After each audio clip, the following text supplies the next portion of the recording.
Orioles, Red Sox, and NESN is brought to you by Amtrak. Enjoy comfortable and convenient travel from Boston and save up to 25% when you book 14 days in advance. Tonight from Fenway, Red Sox are back home to take on the Birds in a 3-game series. That will be the homestand. The Sox still 4.5 up on the Yankees in the AL East.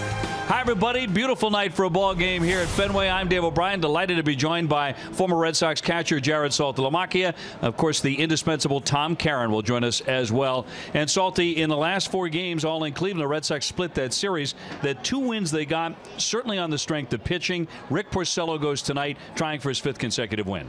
Yeah, and that was a big series for those guys to come out with 2 out of the 4, especially going through this fight they're going through right now. But I'm looking for Rick tonight to come out. You know, he's had 19 straight starts where he's gone at least 6 innings, 4 straight starts in a row with a win. So looking for him to go out there and continue that stretch. You know, key to success for him tonight, I believe, is to be able to stay out of the middle of the plate, you know, make his pitches and stay out of those big innings. We see has a 2.48 ERA his last 4 starts against the Orioles. That's a very good trend for Rick Porcello. Of course, won the Cy Young last year, had tremendous outings all through the season, but against the Orioles in the past, he's been a tough luck guy, 4-10 lifetime against the Birds. It's a players' weekend. The players will be wearing their own nicknames on their backs, and among them Hellickson, who is going today for the Baltimore Orioles, and the number 22, that is, of course, Rick Porcello, and he is on the hill tonight here in game number 1. Red Sox and the Orioles coming your way from Fenway Park.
It's brought to you by Toyota's website for deals, buyatoyota.com. Digital Federal Credit Union, see what DCU can save you.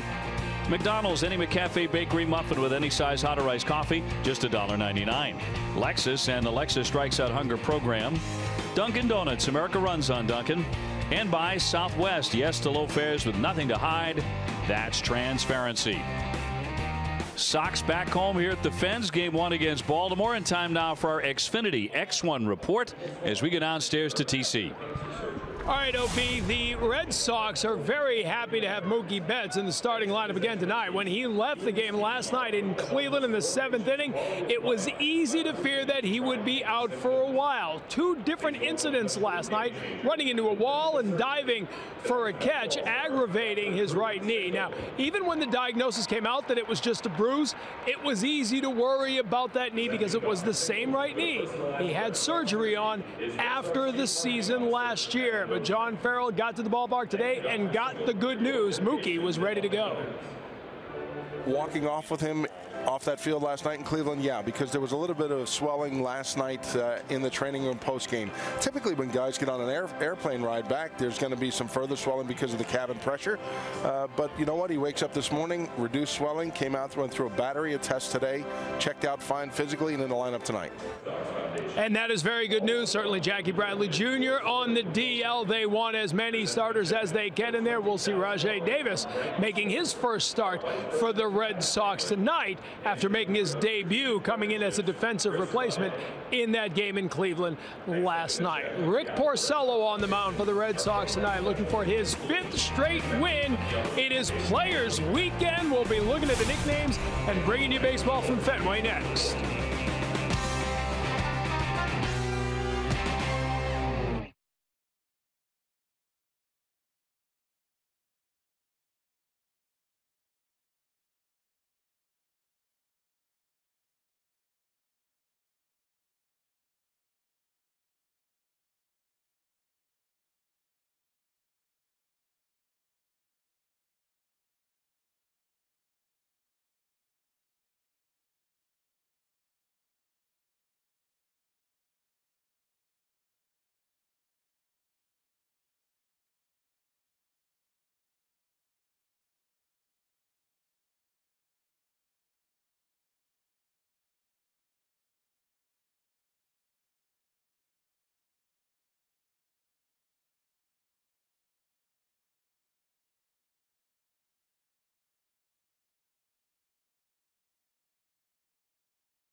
And is brought to you by Infiniti. Empower the drive. Plain Ridge Park Casino, 45 minutes from Boston.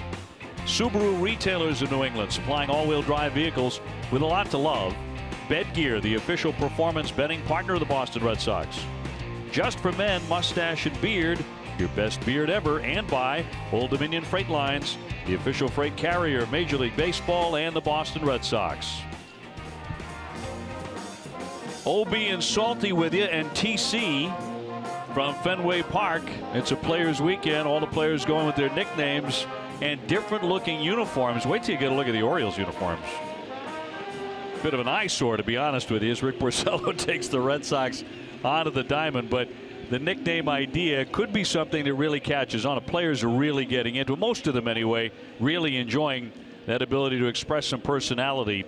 Here's a look at the Oriole lineup Porcello will face tonight. Brought to you by your New England Chevy dealers. Tim Beckham will lead things off at short. Manny Machado at third. Jonathan Scope is having a terrific year. Adam Jones in center. Mancini is at 22 homers. Chris Davis at first. Mark Trumbo the DH. Castillo doing the catching. And Smith is in right field and batting ninth against the Red Sox starter. Presented by your New England Audi dealers. Rick Porcello, 8-14. A 4.48 earned run average, and he has a 4-game winning streak coming into play tonight. Red Sox defense is brought to you by Southwest Airlines.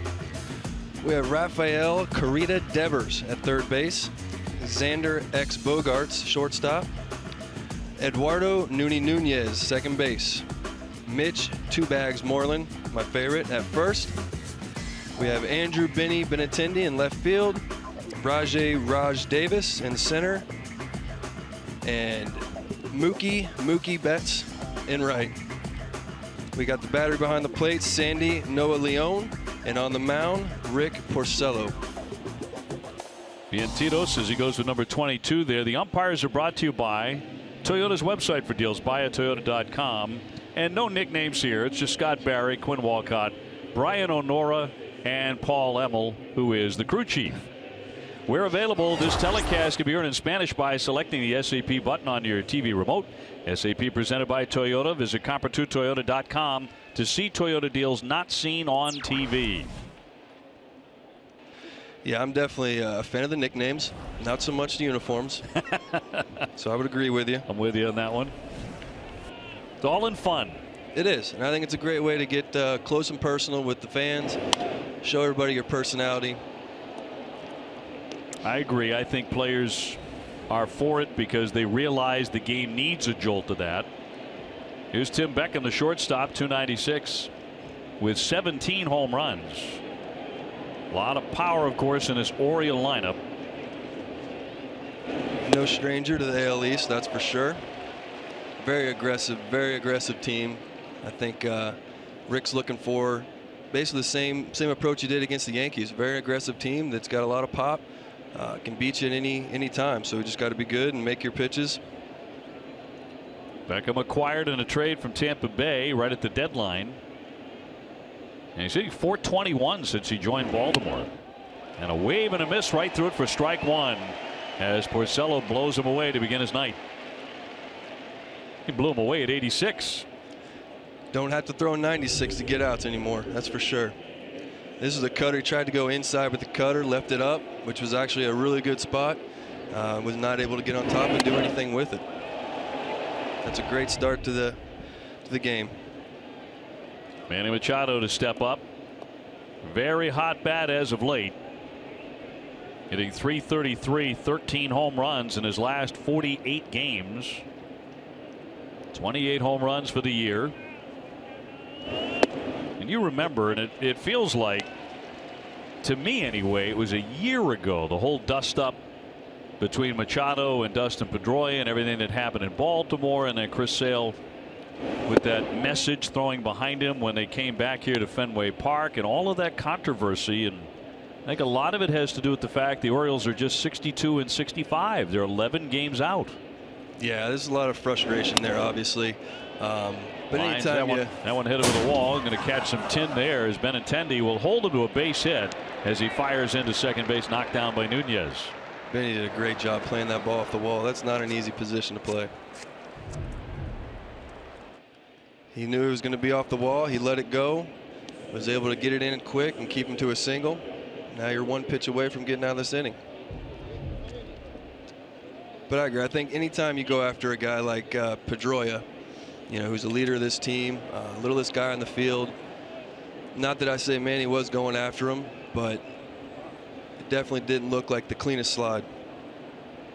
Caught him with the spikes, of course, right into that surgically repaired knee, which has been an issue for Dustin Pedroia. Unfortunately, for part of the season, he remains unable to return, but doing some baseball activities, getting closer and closer. Itching to get back. I know it. And Petey's not a guy that's gonna. The game's never been about him. He's never been one to kind of be the guy. Look at me. So in that situation, when Scope with a high deep drive foul up into the Coca-Cola section, he was able to play it down a little bit and not make it all about him or about that game. He wanted the guys to move over and move on to the next game and focus on what they had to get done. Well, Scopes had a big year, 27 homers, 93 RBIs, hitting .301. And showing excellent power, particularly for a middle infielder, for a second baseman. Yeah, he's been a big bat for them this year, especially with all the injuries they've had. He's definitely kept them in this hunt. They're still in the hunt. They're in the wild card hunt. They got a few teams to go ahead of, but they still have a chance. Scope with 39 RBIs since the All-Star break, second most in the majors behind Stanton of Miami. As he flicks that one foul, on deck is Adam Jones. And he's showing what he can do in a full year of health. Absolute beast. Well, you know, it's almost the end of August. This is an Oriole team that has not made a move in terms of a move in the standings. except to go backward since the beginning of the season. They don't appear to be much more than maybe a 500 ball club. Line into right field. Scope with a base hit. Machado will scamper into second and stop there. So back-to-back hits after he struck out the leadoff man Beckham. You know, Showalter's never been one to make the big moves anyways. I feel like he's always been able to do something from within the organization, keep a young clique of guys around some veteran guys, and be able to make the best with what he's got. Now they're trying to get something on the board right away against Porcello. Adam Jones next, center fielder, 278, 24 homers. He's driven in 63. He's had a solid year. And power up and down the lineup for the Orioles. Without a doubt, especially in that ballpark too. And Rick, this is what he was able to do so well his last start against the Yankees. His big innings like this, he was able to escape with some. Oh, line shot knocks it down. He's going to go to second base, and he throws it into center field. Machado is in to score. Scope to third. We had a chance to get it out there, and a misfire by Porcello. 1-0 Baltimore. Wow. That's just reaction there. This ball is hit hard right back at him. Just threw the glove up. The fact that he was able to recover and get to that ball, I hope he's okay. Pitch right down the middle. Ooh. I think his pride is bruised more than anything. Yeah, that's a tough one to be able to recover from that one. So he will be charged with an error. And he'll be on at first and third with a run in. And the error on the throw, of course. And that'll send up Mancini. The youngster hitting .285 with 22 homers and 65 runs batted in. Sandy right now was just giving some signs to his middle infielders, letting them know if he steals, where he's going to throw the ball. And also he went out there to check on Rick, make sure everything's okay, kind of slow it down a little bit for him.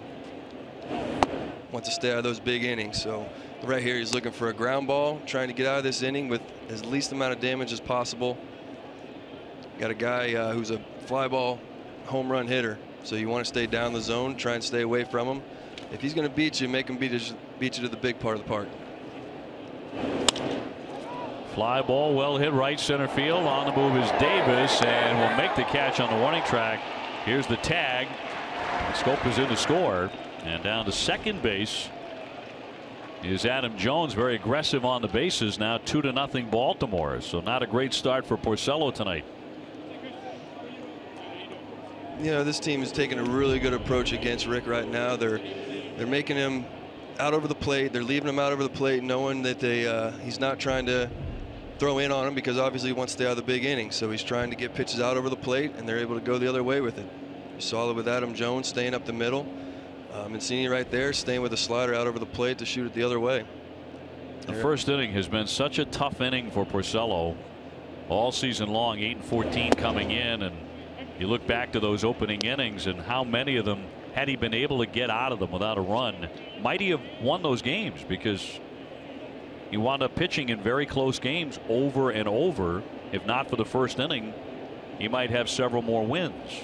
Yeah, and it's frustrating because you never really can find the reason. I remember going through it with John Lester. He couldn't get out of the first inning without giving 3 runs every time, and he'd give up nothing the rest of the game. And it's tough. You want to figure it out. And my approach as a catcher has always tried to get through that first inning, that first few innings, through the whole lineup without showing them every pitch you got.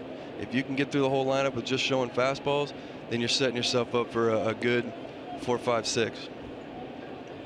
But sometimes you gotta make pitches to get out, and you can't quite do that. Jones at second, 2 runs in. Chris Davis with 20 home runs. Hits that one sharply, but Porcello is going to get out of the inning with the 2 runs as Davis grounds out. Red Sox coming up for the first time tonight against the Orioles.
Behind here 2-0 to the Orioles. Here's the Sox lineup, brought to you by Toyota's website for deals. BuyAToyota.com. Nunez to lead it off. Then Benintendi, having an outstanding month of August. Betts, Moreland, and Bogaerts, with Devers at third. Young, the DH. Rajai Davis, the new center fielder. And Sandy Leon doing the catching. And the number 9 man against the right-hander Jeremy Hellickson, 7-7. As you look at his numbers with the Orioles, after being acquired from Philadelphia on the 29th of July, Red Sox used to see a lot of him when he was with Tampa Bay. And you know him well.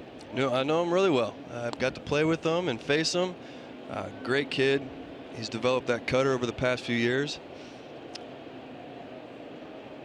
He's had a rough start this after the trade over to Baltimore. Big swing and a foul back by Nunez, hitting .340 with 6 home runs. And he had a fascinating series in Cleveland. 6 for 19, 2 homers, 7 RBIs, and was drilled by Kluber. Scary.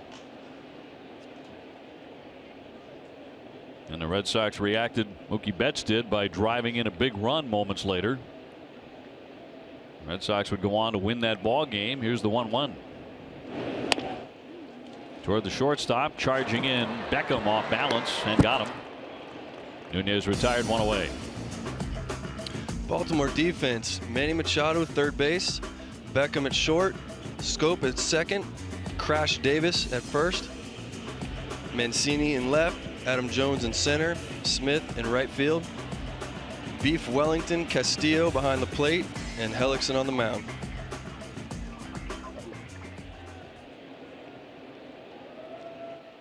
Benny is next. Andrew Benintendi, .278 with 18 home runs.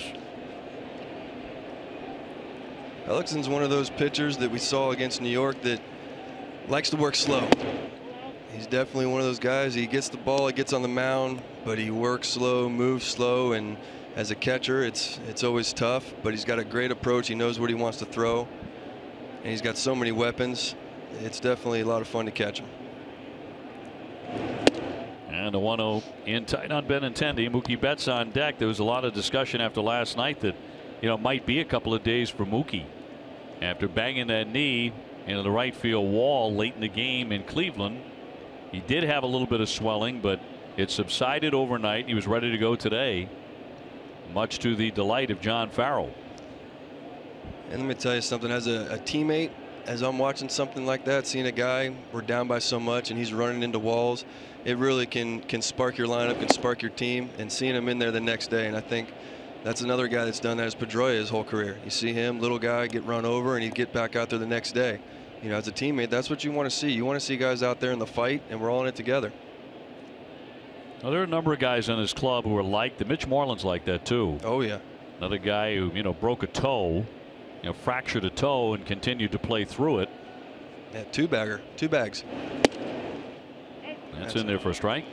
It's a good pitch. Helly can do so many different things. He can go in, he can cut it, change up's good as well. He'll throw that 3-0 count. As an aggressive hitting team, the Red Sox are going to have to be patient and look for a pitch out over the plate. He's not gonna miss too often, but when he does, you got to be able to make the adjustment and make it pay. I think Andrew was right. It was probably off the corner. Here's the 2-2. And big swing fouled away. Back to Mookie Betts now. Last night in Cleveland, as you say, the ball game was out of hand by then, but on that extra base hit, he went hard after it, and then later on in the game there's another one in the gap there that was in his glove and just fell out as he landed. I mean, guys are taking notes of that in the clubhouse, and they're watching that, and it makes them want to play harder.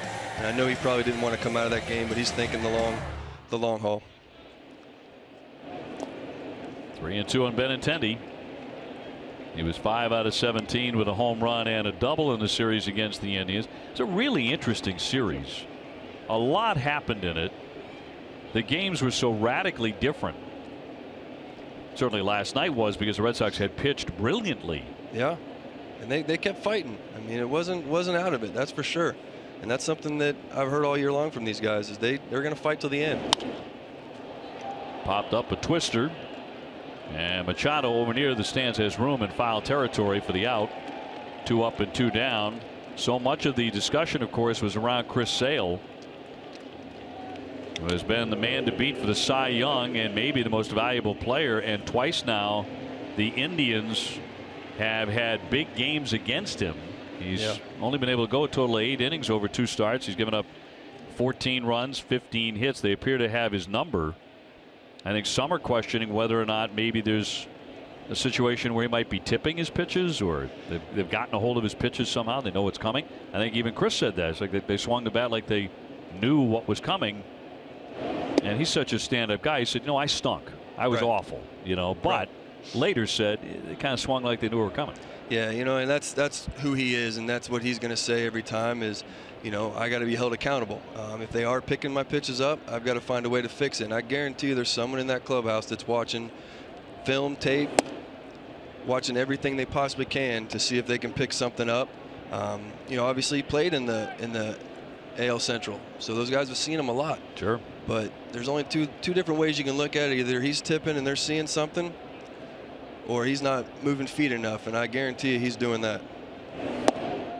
Inside on Mookie, hitting .263 with 18 homers, 77 runs batted in. And when you say there's someone in the clubhouse, you mean the Red Sox clubhouse? Well, I believe all clubhouses have somebody watching the pitchers, watching the bullpens, watching everybody to see if they can pick something that guy's doing that's going to help them as they're facing him. You know, might it be something that for the rest of us is imperceptible, but for someone who really knows what they're looking for, it could be just a little bit of a flare of the glove, like that's the slider, or that could be the fastball, or it could be something in the motion. There's so many different things that it could be. In the past 3 years, being in a looping line drive coming on Mancini, he'll make the play. Tell you what, the Indians are the only team, because no one else has figured him out all season long. No. End of 1, 2-0 Baltimore.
Trusted source for Red Sox tickets from bleachers to boxes. Ace has the lowest prices to games at Fenway, all backed with a 200% guarantee. Visit aceticket.com now or call 1-800-MY-SEATS. Red Sox trailing 2-0 to the Orioles. First time these two teams have hooked up in quite some time. Saw a lot of each other early. And the Red Sox have not faced them since June. Trumbo, the leadoff man in the inning. And he socks that one to right field, sending Betts on a sprint. Back he goes, turning, it's gone. Trumbo with his 20th home run. This one to the opposite field. That's been a problem for Rick Porcello as well. And that'll make it 3-0 Baltimore.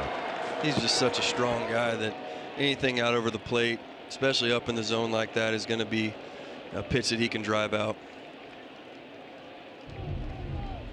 As you can see, he tried to go with the cutter down and away, Sandy put the glove down there. He just missed up out over the plate, and he was able to do something, get it in the air. He's not quite feeling that cutter tonight. It's not that cold yet, is it? No. That's 30 home runs allowed by Rick Porcello, not out of August yet. And sends up Castillo, 285 with 14 homers. So for the second night in a row, the Red Sox fall behind pretty quickly. Yankees tonight are entertaining Seattle. They're scoreless in the second inning. Baltimore did it again. They were able to get themselves a catching tandem. Wellington's done a great job. Obviously, Matt Wieters has been there for years. He's over with Washington now, not too far away. Played with Wellington in Arizona, and he came out of, I wouldn't say nowhere, because he was with Chicago and did a great job defensively, but his bat's really kind of picked up since then. He's become a really fine hitting catcher. He was on the brinks of being an all-star up until little injuries here and there. Seth Smith on deck. And a 2-1. Line to right field for a base hit. So Castillo following up the home run by Trumbo with a solid single. That's a changeup right there that's left over the plate. And once again, they're just doing a great job of not trying to do too much. They're just taking what they're given. He's doing a great job of staying away from these guys, and they're just serving it that way.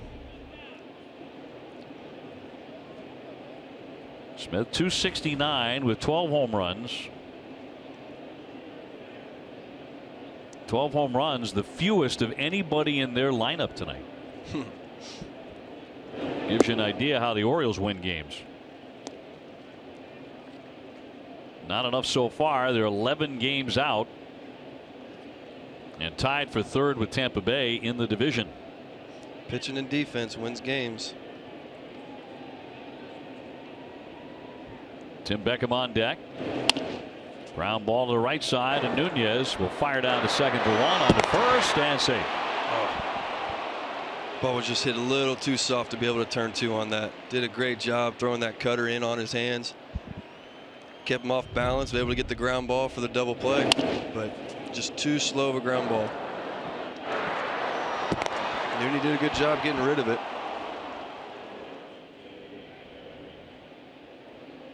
John Farrell was thinking about challenging that. He's not going to.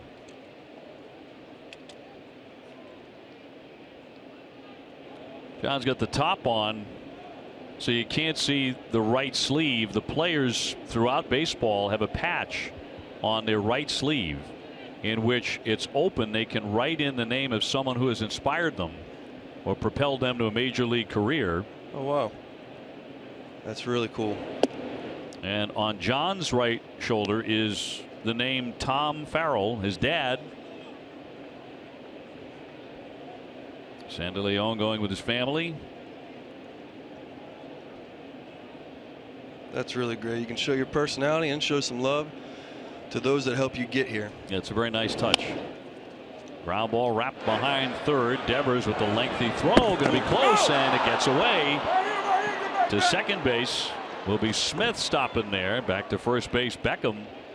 Red Sox not sharp here early. No, it looked like Devers got caught in the middle there on that ground ball. It was in between. He wasn't sure if he should go to second with it or go to first. And at that point, with Beckham running, it's going to be tough to get him.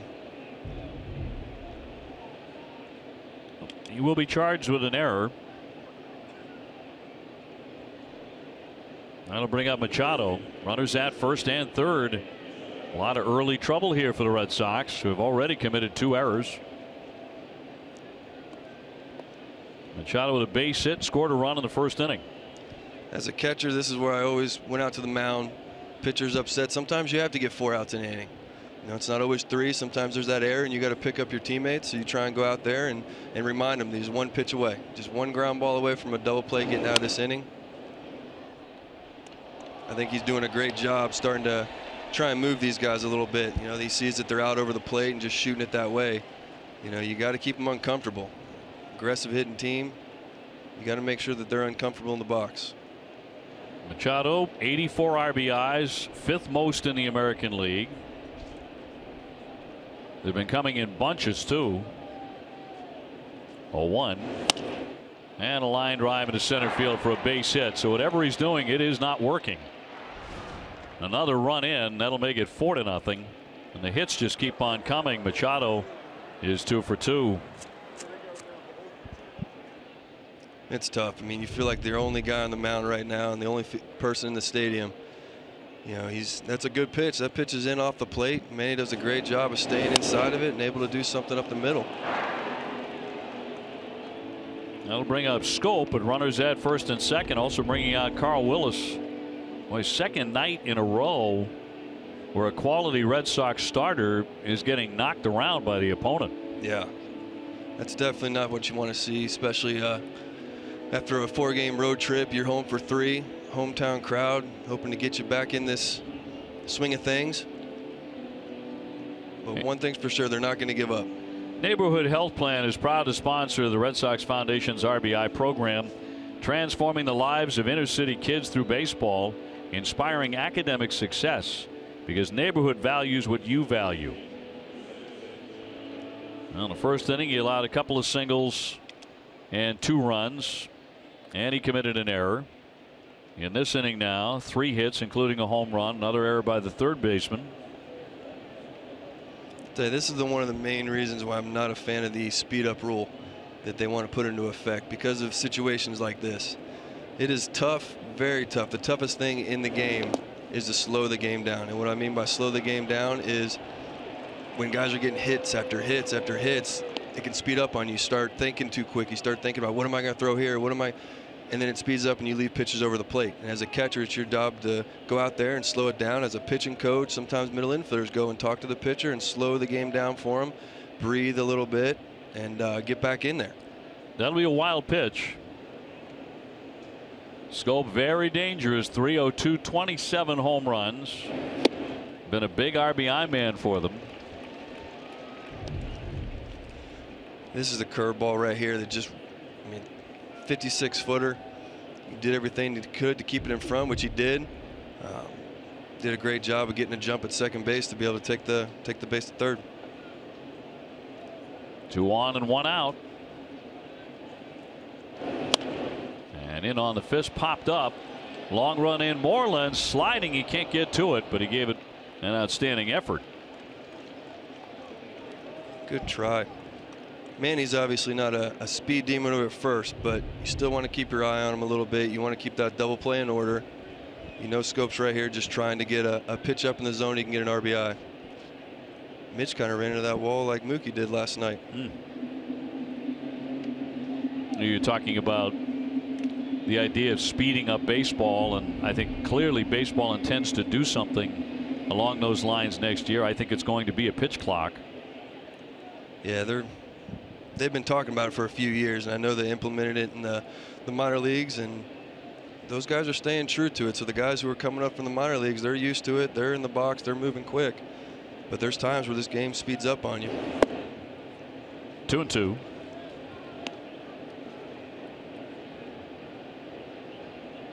Scope with 57 extra base hits. Number 7 in the American League. He's recorded at least 1 RBI in 8 consecutive games. And he wraps that one foul. Tomorrow at 6, don't miss Red Sox First Pitch, presented by Joseph Abboud, available at Men's Warehouse. Adam and Jim will be joined by the Boston Globe's Red Sox insider Nick Cafardo.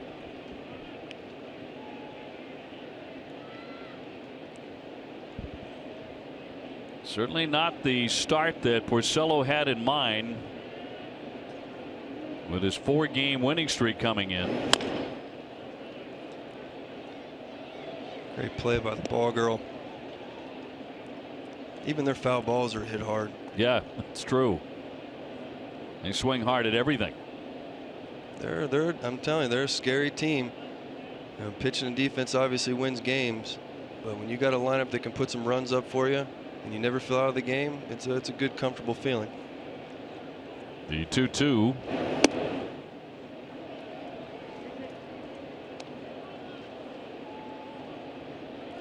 Scope being a contact guy, I wouldn't be surprised if they send Manny here. Adam Jones on deck.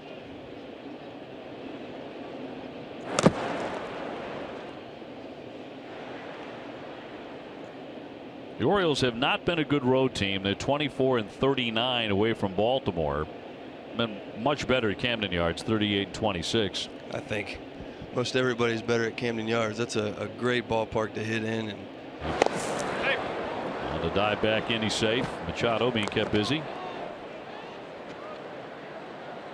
They're thinking along the same thing. They want to keep Manny close, make sure he doesn't get a good jump.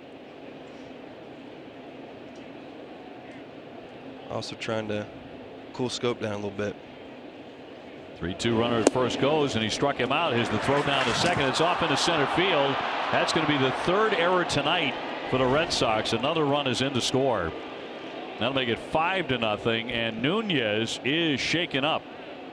Eduardo Nunez is down, and John Farrell is coming out with a trainer.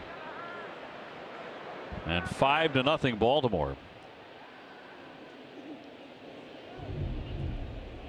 Man, that was an awkward play right there. He was a little late getting to second base, so obviously the throw was up the line a little bit and had to run right into Manny. Clean slide. Did he land on that wrist? That left wrist. Yeah. With the glove, got twisted a bit, and he was yelling out in pain. And as valuable as he has been to the Red Sox, this is a highly concerning moment here at Fenway. Once again, Machado in the middle of it, although he didn't do anything wrong, he just stole a base. Yeah, I mean, he was just going towards right to the base. He didn't go around it. Like I said, the throw was a little bit up the line. Nunez was a little bit late getting there, so that's why he was in a bad position. But he did everything he could to try and get that ball and keep it from going in the outfield to save the run. And yet another slide play involving Machado. And he's going to have to come out. Hate to see that. Hate to see it. And here comes Brock Holt. He will take over at second base. And all of a sudden, Dustin Pedroia can't get back fast enough. Man, I hope he's okay. I think everybody who's been watching him play since the trade from the Giants would concur with you.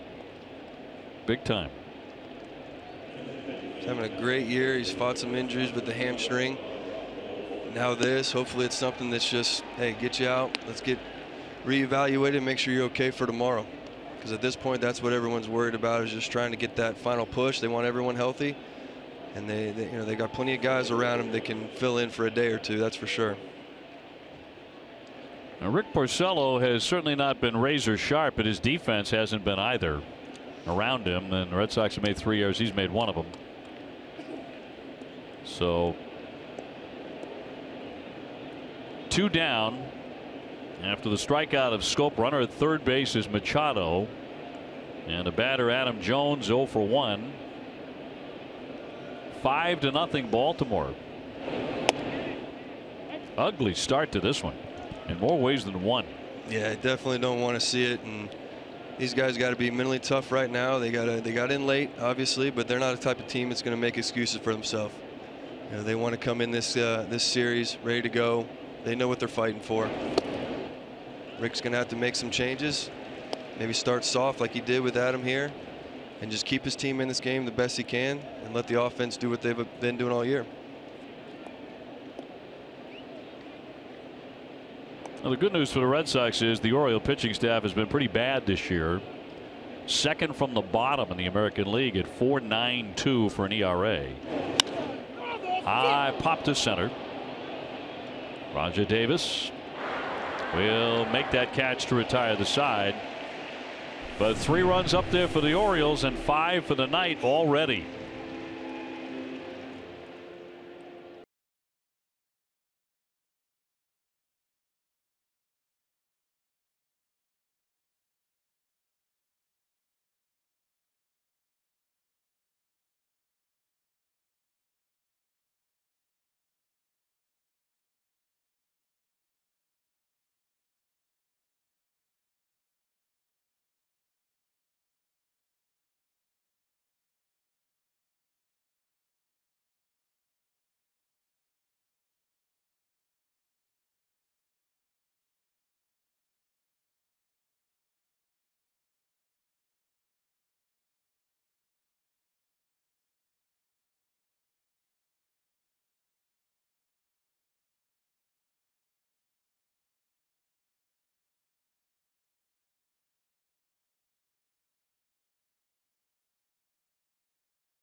partner of the Red Sox, fueling your performance on and off the field.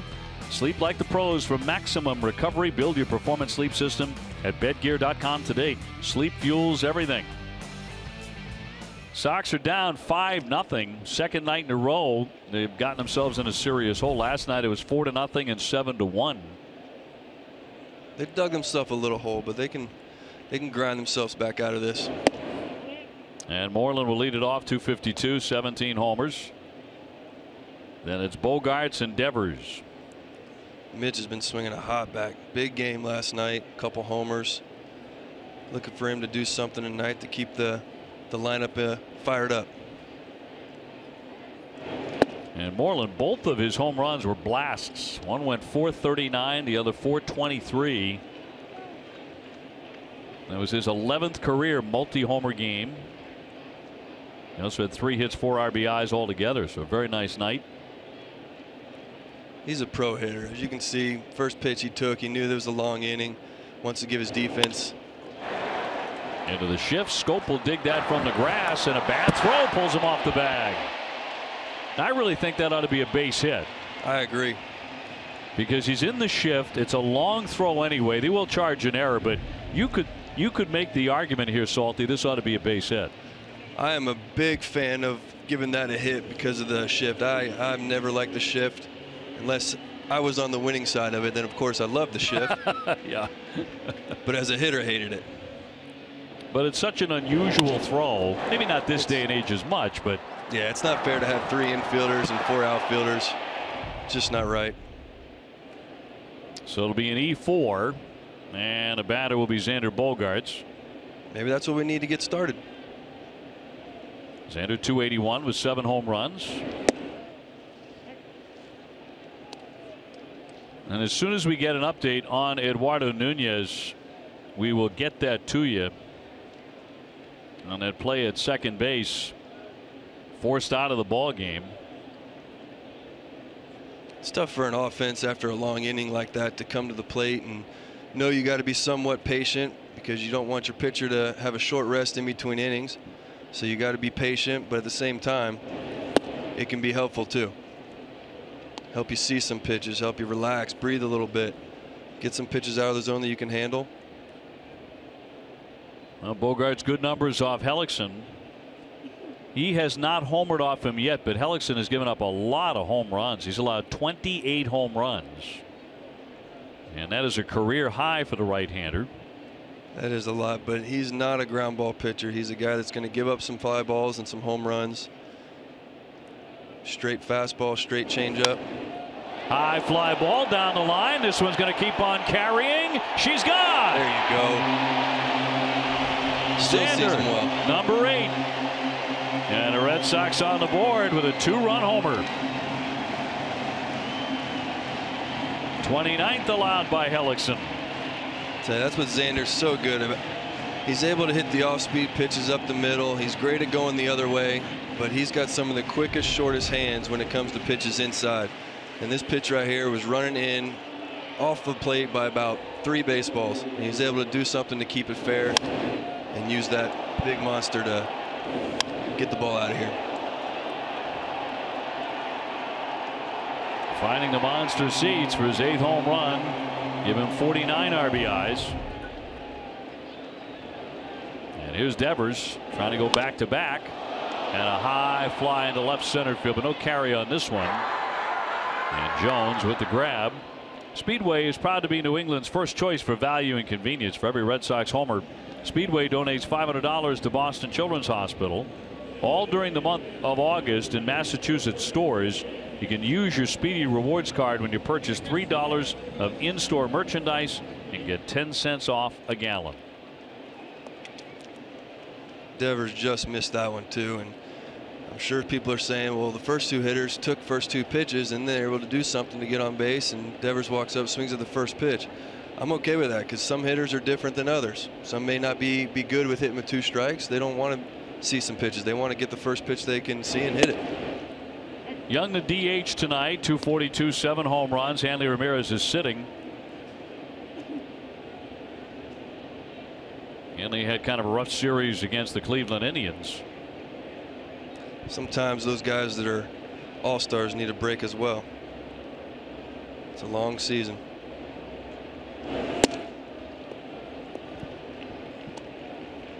Rajai Davis on deck, the new acquisition from the Oakland A's and a native of Norwich, Connecticut. So he's used to the cold then. Oh yeah. The 1-1. Popped him up. The catcher Castillo out from behind there. The pitcher will make the play. Hellickson's a very good fielder, Gold Glover in fact. Let's go to TC. OB, you can commemorate this inaugural Players Weekend at MLBshop.com with limited edition Red Sox jerseys and tees featuring player-picked nicknames. Wear the gear players are wearing on the field this weekend, available while supplies last at MLBshop.com. While we've been talking about the look that the players have with the nicknames, Red Sox coaches are getting into it as well. Brian Butterfield with Butter on his back over at third base. Ruben Amaro Jr. with Ruben Jr. on his back. But John Farrell is not wearing a nickname. You see Chili Davis, the Chili Dog. I asked John Farrell before the game if he would wear one. He said, no, managers don't have to. And I said, if you were to wear one, what would the nickname say? And in classic John Farrell style, he looked at me and said, I don't have to. So if is not part of the equation. Okay. I think that answers that. Maybe. He was not. I was fishing. He was not biting. Right. He was not that great a fan as some of the others involved. Thank you, TC. I did mention that he's got his father's name on that sleeve. His dad, Tom, who was also a professional pitcher. He pitched in the Cleveland Indians organization. As you look at the nicknames, the coaching staff. I think I like Chili Dog. Oh, you can't beat that. Love it.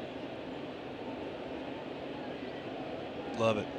Butter, of course. And as you can see, Butter, you can't have a single-digit number with that guy. You can't have Butter because his back is just so enormous that it just doesn't look right. Butter on his back, as TC Yes. pointed out. Handsome fella. 1 ball and 2 strikes. Oh, he really is. He is. And I'm pretty sure he'll tell you that. Well, without a doubt, but he should. Guys like that don't come around very often. Davis getting his first at bat as a member of the Red Sox here in Boston. It was cool to see his reception he got last night. Wasn't in it? Cleveland. It's terrific. After that dramatic home run he hit in Game 7 as a member of the Indians in a World Series Game 7. And the Cleveland fans very appreciative. He fouls that one back, and he's going to be a lot of fun to watch run for the Red Sox as opposed to running against them, because he was definitely a nightmare playing against. He was always thinking ahead. I mean, it was like he had ADD and he couldn't stay still. He had to make sure he was at second base, and he's definitely one of the fastest in the league.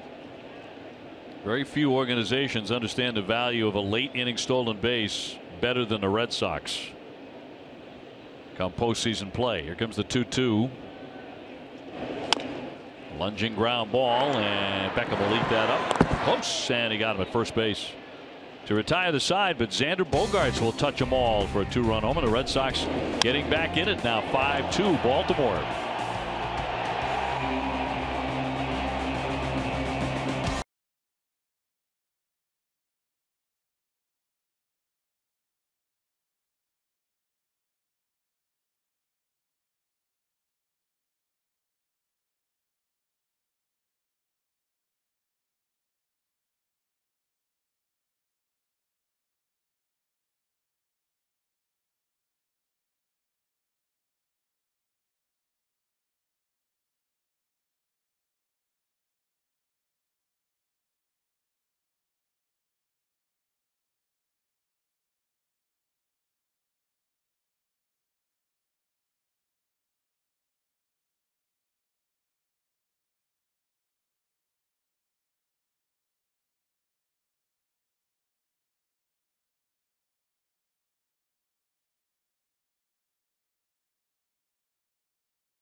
No promo.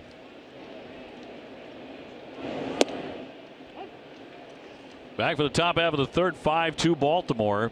The Red Sox really needing Rick Porcello to settle in and get some quick outs here against the Orioles. Starting off with Trey Mancini, who's driven in a run with a sacrifice fly. They have a home run tonight from Trumbo. No shock there, was his 20th. Red Sox just got one from Xander Bogaerts up into the monster seats down the left field line for a 2-run blow. Make this a 3-run ball game. I think Rick's going to have to just start mixing up like he's doing right now. He's going to have to start throwing that curveball a little bit, get these guys off the fastball, and make his fastball better because of it.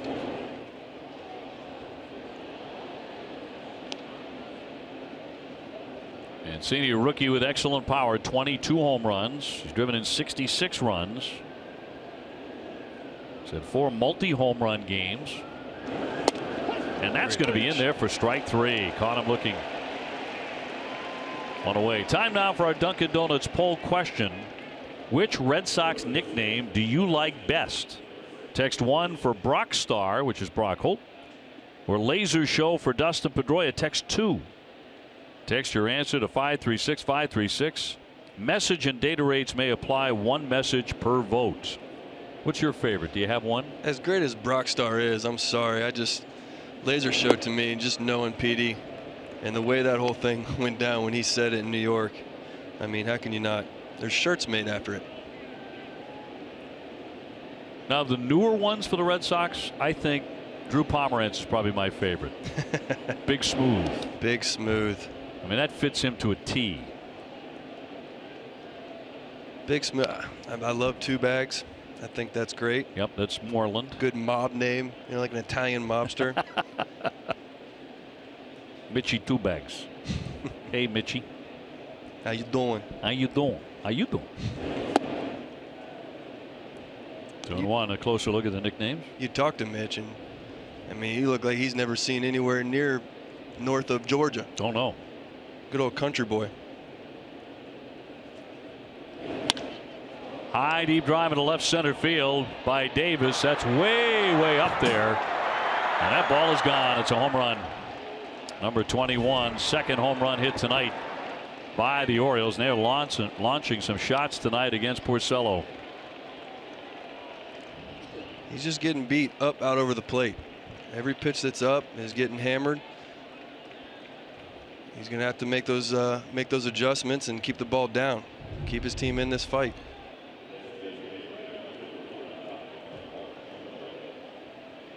Chris just being such a strong guy, not trying to do too much. Kept both hands on the bat. Just played pepper with center field. Well, Porcello had been pitching very effectively. That's not the case tonight against this Oriole team. And again, he's 0-2 against them this year. 4-10 lifetime, so they've kind of had his number. And it's tough. It's not easy to make the adjustments that quickly, and when things are going wrong. As you can see, he threw a curveball up in the zone, tried to come back with it to give him confidence, and Sandy called it. Tried to give him confidence back in that curveball and said, hey, you got that feel, let's get it down now.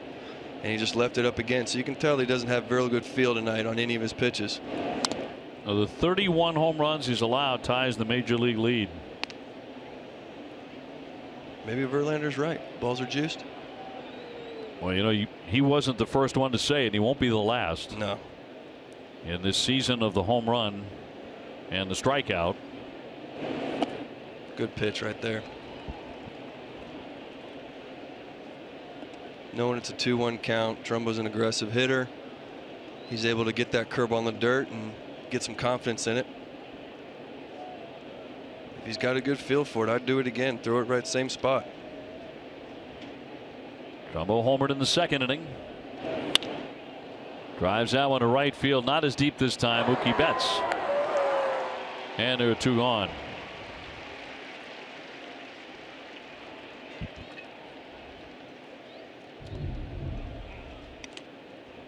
Throwing a great 2-1 curveball right on top of the plate. Almost what you would do with a 2-strike pitch. And then came back with a 2-2 heater. Tried to go down and away. Missed up and away. It was a little further off the plate that he was able to keep it in the ballpark.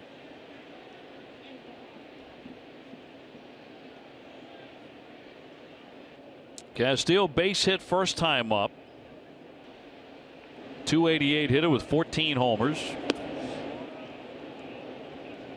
It's a very different outing last time for Rick Porcello against the Yankees. Got the win 5-1, went 6. He allowed only 3 hits and 1 run. Yeah, his stuff's definitely not as sharp as it was against the Yankees, but like I said, he's going to have to just clear his mind every inning, go back out there and just worry about keeping his team in the game, because that's #1 focus. You can't go back to the first inning, second inning. You just got to keep your team in the game and let them try and claw back for you. Well, certainly he knows that if he keeps giving up home runs, he won't be in there. No, definitely. And the 2-1 punched in there, and it's always a big concern against this team. This Baltimore club that swings for the fences and often finds them. Yep. There's a couple of them right near Davis and Trumbo. Up and down. I mean, like you said earlier, 1 through 9. All these guys can put it out of the park at any point, and every guy on the bench can do the same.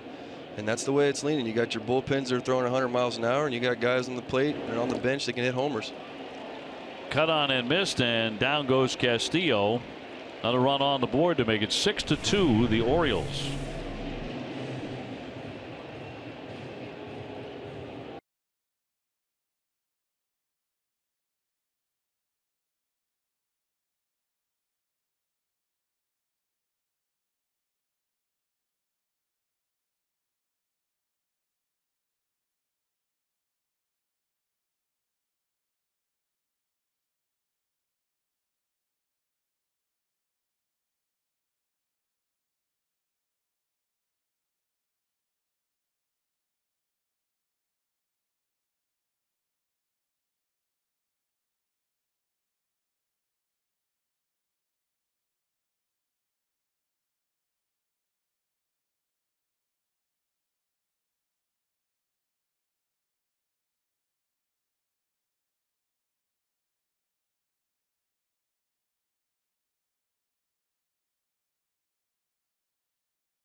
For 2018 are on sale right now. New plans will include access to potential 2017 postseason games.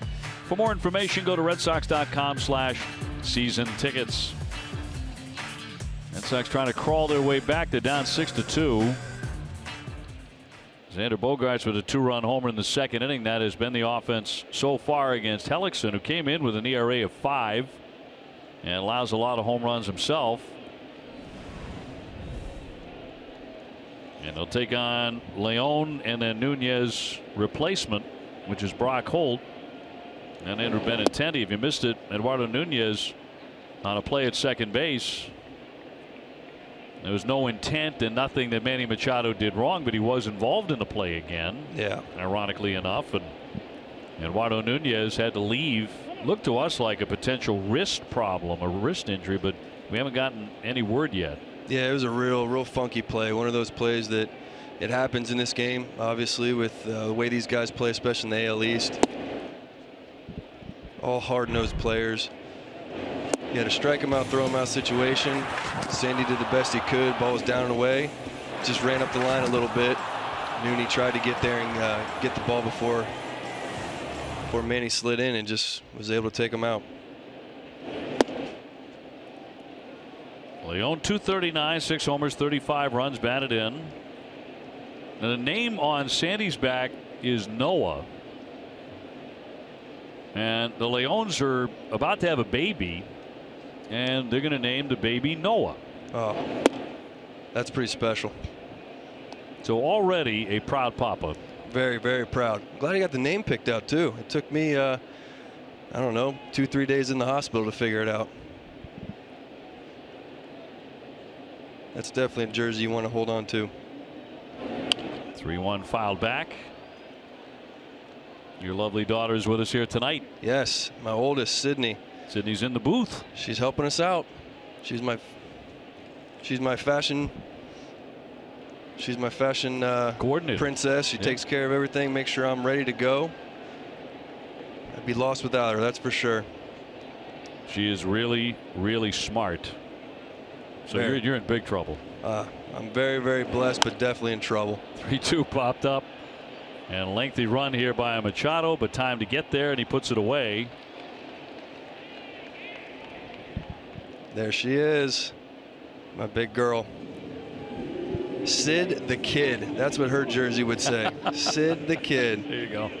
She has followed me since day one, and this is our second trip together alone to Boston. Last time wasn't a great one. I had surgery, so I had to come in, and she was able to pick my cast for me. And of course, the color she picks is pink. Of course. And I wore it proudly. She's adorable. We've had a lot of fun, so this is definitely a good bonding moment. Brock Holt, first at bat here tonight. Hitting 196, no homers. He's driven in 4 runs.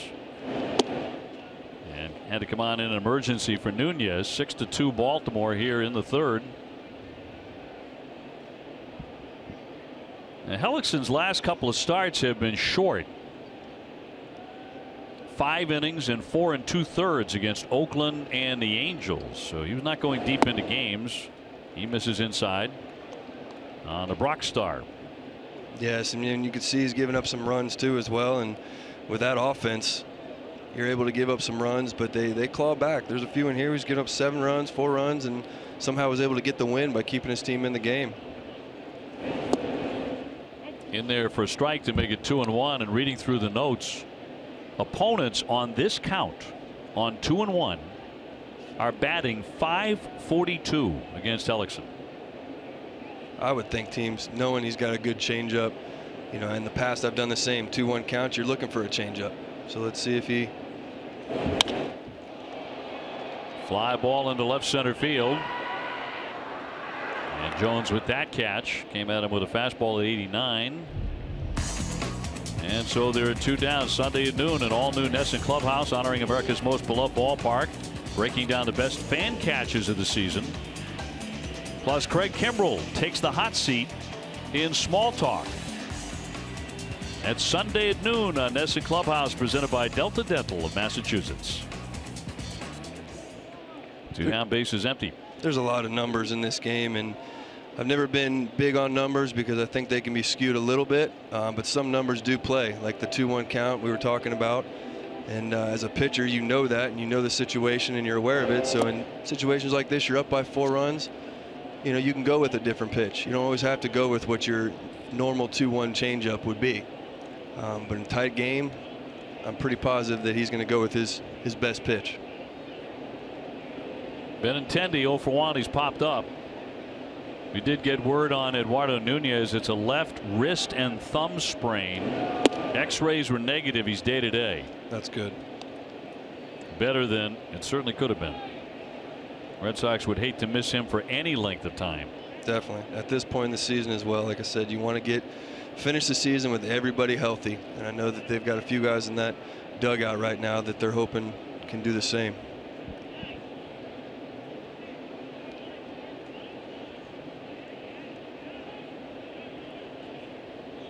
Mookie Betts on deck, and the 2-0. High pop up into right field. He got under that one. Smith has to wait for that to come down. And that'll do it for the Red Sox. Quiet inning. They go 1-2-3, 6-2 Baltimore.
care without leaving the ballpark at the Beth Israel Deaconess Medical Center First Aid Station.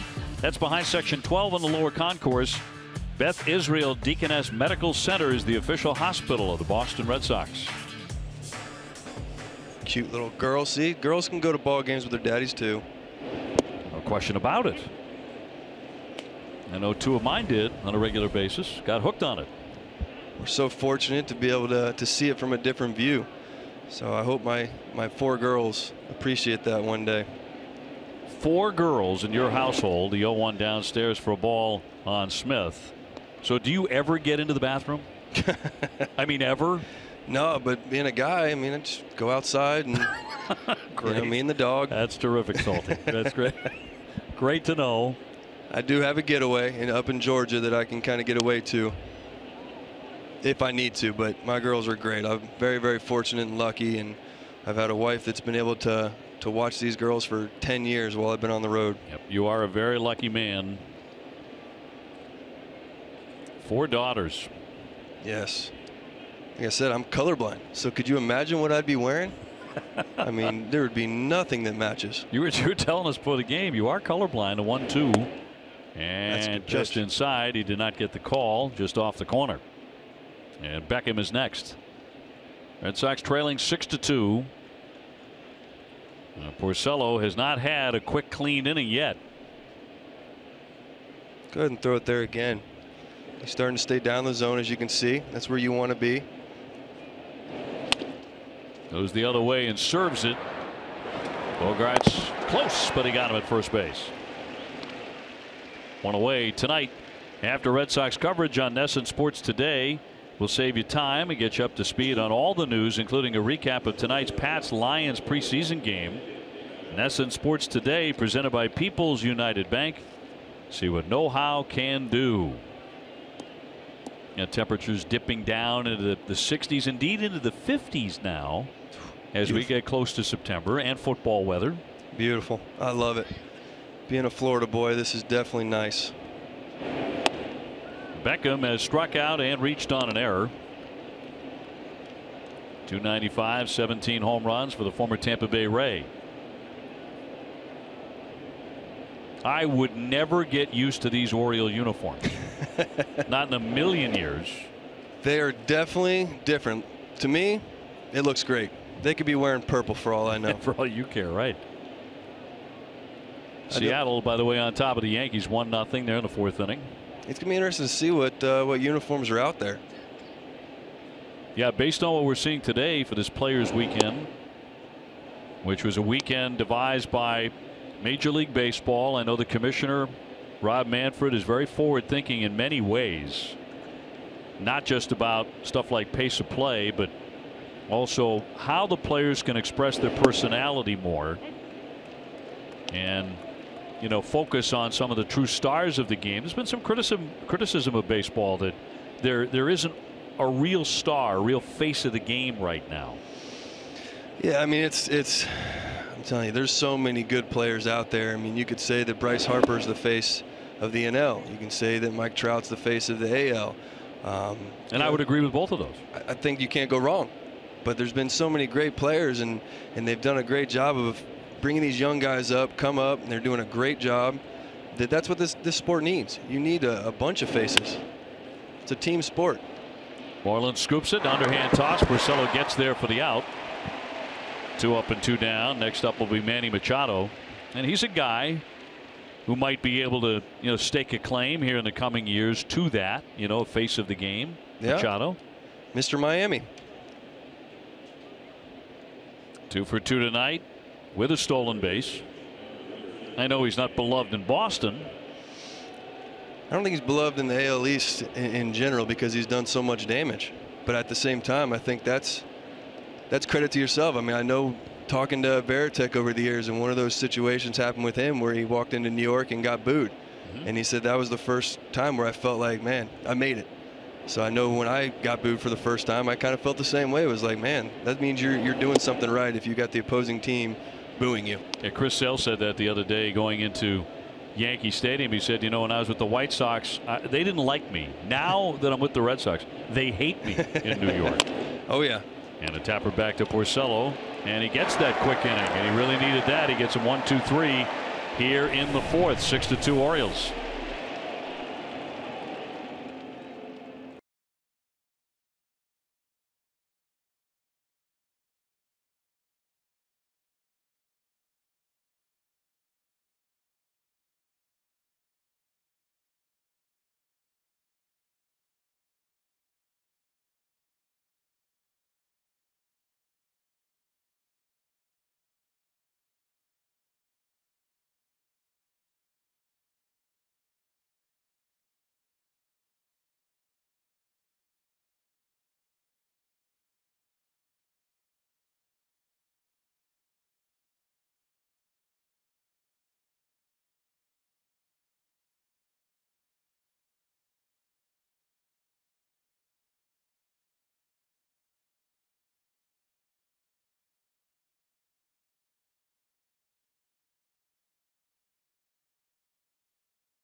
Red Sox trailing the Orioles 6-2 as Mookie Betts steps up to the plate. Part of the Players' Weekend is that players find different ways to express themselves. And check out the bat that Mookie Betts is swinging tonight. It actually says WDR, win, dance, repeat, and has the silhouette of the three outfielders dancing. Looks like they've got Jackie Bradley Jr. doing the ski jump in the middle of it, guys. Pretty cool. That's pretty awesome. That is cool. Specially made. A lot of thought went into that. Very creative. Want to see Jackie in the middle of that for real. Yes. Getting back in there in center field. See, I wonder if they've worked with Rajai a little bit. Yeah. See what his dance move, or I'm not sure what he would do. It's a great point. He's got to be up to speed. Red Sox need to recover tonight to put that to the test. Right now down by 4 runs, but still pretty early. Mookie's 0 for 1. Well, good to see Jackie on the top rail there. I'm sure he's giving him a few pointers out in center field. Not that Rajai's a stranger to center field here, but it's always nice to get a little feedback from guys that are out there every day. All the reports on Rajai, and those of us who've been around him from a distance, you know, watching him play in various ballparks around the league, and he's been at it a long time, so you really do get familiar with his game. We know this is true.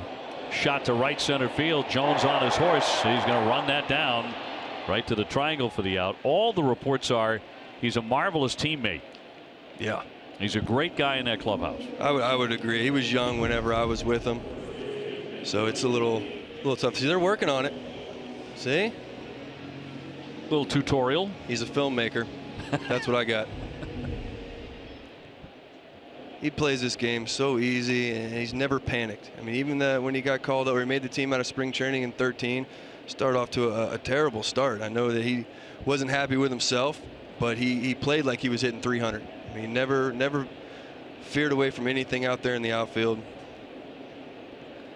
Here's Moreland looking at a strike. He reached on an error by the second baseman his first time up, and he was on base when Xander Bogaerts homered.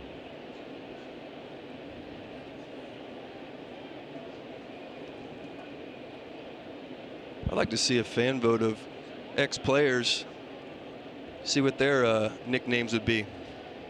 Obviously, Big Papi's pretty simple, but maybe a Manny Ramirez, what he would want to go with. I'd love to see a fan vote on Manny. Yeah. Gosh, I can't even. Go ahead and pick one. The relay man. I still can't get over that throw. He's done a number of things in his career that make you scratch your head. But one of the best hitters by far that's ever played this sport for sure. 0-2 and won't chase it. Xander on deck. 6 runs on 6 hits for the Orioles, 2 runs on 1 hit for the Red Sox so far. That's it. Sox have made 3 errors. And Baltimore has also committed 1, so it's not been a defensive clinic.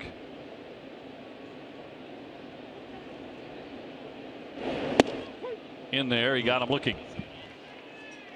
So 2 down. Let's find out what's going on in the wonderful world of social media. Let's go to Casey back in the studio. Hi, Casey. Hey, guys. So on the heels of yesterday's big bad Yankees-Tigers brawl, all the Mariners mascot can do ahead of a 3-game set in the Bronx is prepare for the worst. Mariner Moose has his Rocky Balboa sweatsuit and boxing gloves ready, fitting as you've got the big Mayweather-McGregor fight tomorrow as well. OV, Jared. Everything's about brawling, I guess. Yeah. Oh, that was crazy. How nutty was that? I mean, 3 different brawls in 1 game. Yeah, I think they nailed it perfectly. Each team was trying to get the last throw in or the last punch. And how about Verlander and Victor Martinez screaming at each other in their own dugout? Right. The fight was on the field and in the dugout. Obviously, tempers are flaring over there, but. Oh, yeah. Wild one. Wildest game of the year. And it had very little to do with the ballgame, although that was crazy too. 10-6. I think that was the thing. I think Detroit, they were in it for parts of the year. Now they're falling out of it. They're frustrated. New York's obviously got a lot more to lose than Detroit, but tempers flare in this game. A lot of frustration. Devers on deck.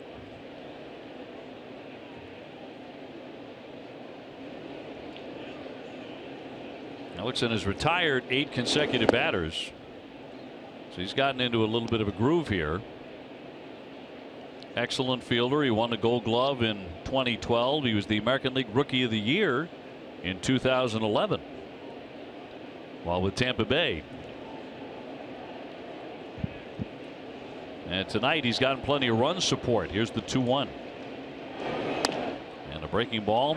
Here's Beckham to cut him down. Red Sox go very quickly. 1-2-3 here in the 4th.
We head to a brand new restaurant filled with deep history, Ledger in Salem.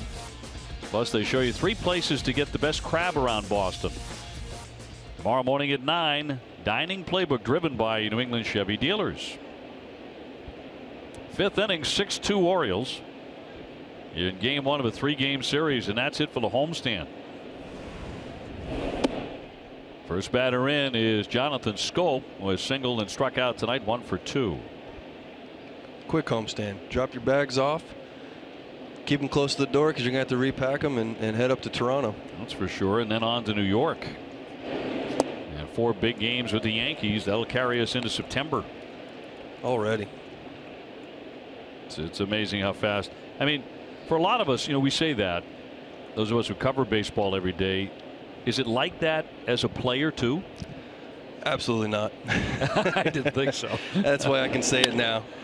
Another line shot, base hit into left field.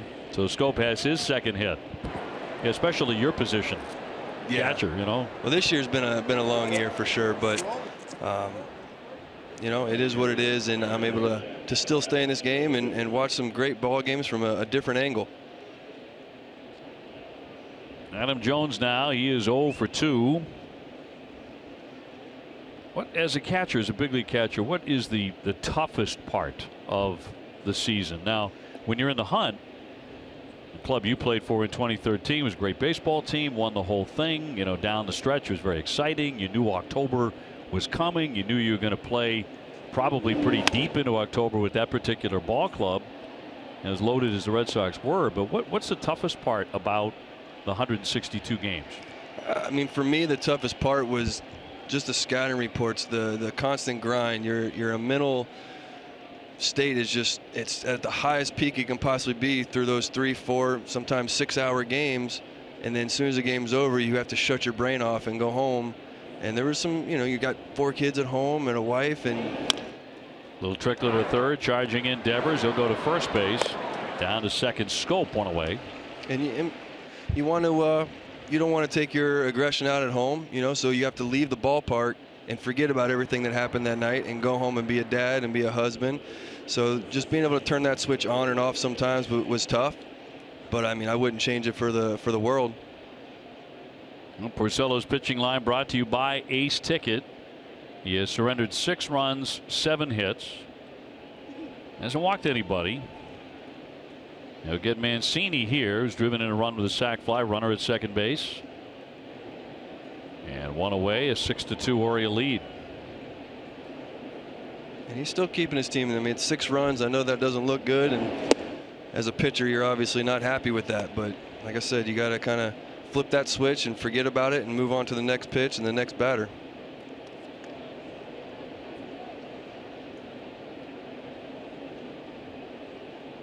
I got to believe if he gives up another hit, John Farrell will get the bullpen going. And there's one up the middle for a base hit. Here comes Schoop. He's rounding. He is in to score. That's going to make it 7-2. Second RBI tonight for Trey Mancini, who's had a very solid year, 67 RBIs. And let's see if the bullpen gets active. Yeah, it was a pitch. He just left it over the plate again. And once again, the guys aren't trying to do too much up there. They're just taking what's given to them. Little single can score a run too. It's not the 3-run homer. 7 runs on 8 hits. And here's Davis, who has belted a home run and grounded out to second. And it's the same for pitchers, going back to what I was just saying. It's the same for pitchers as well. That mental grind, even if you're pitching once every 5th day, you still, that 5th day, those 4 days in between, you're studying, you're doing bullpens, you're working on things. You have this start that you give up 6, 7 runs, and you got to think about that for 4 days. So there's times where you're sitting with your pitching coach trying to figure things out, and these lineups are tough.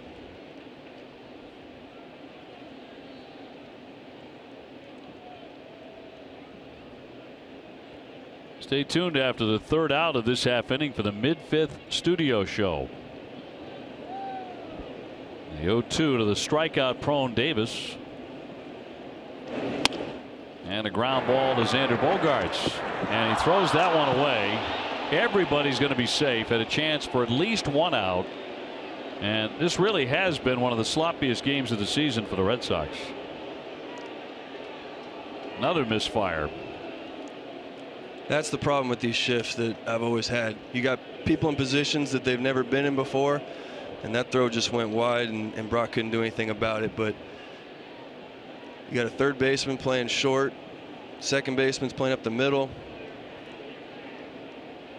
Everyone's in different positions, and I know Butter does a great job working on every possible scenario you can in spring training, and it's not the fault of that. It was just a bad throw.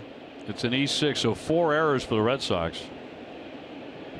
And he'll put runners at first and second, and Trumbo now, he's already clubbed a home run and lined out to right field.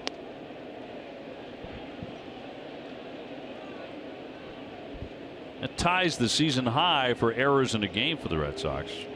I'm still in 2013. I'm thinking Bogey's playing third and he's actually playing short.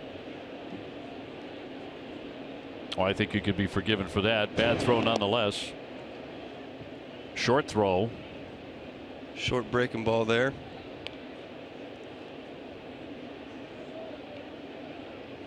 Yeah, nobody warming up in the bullpen.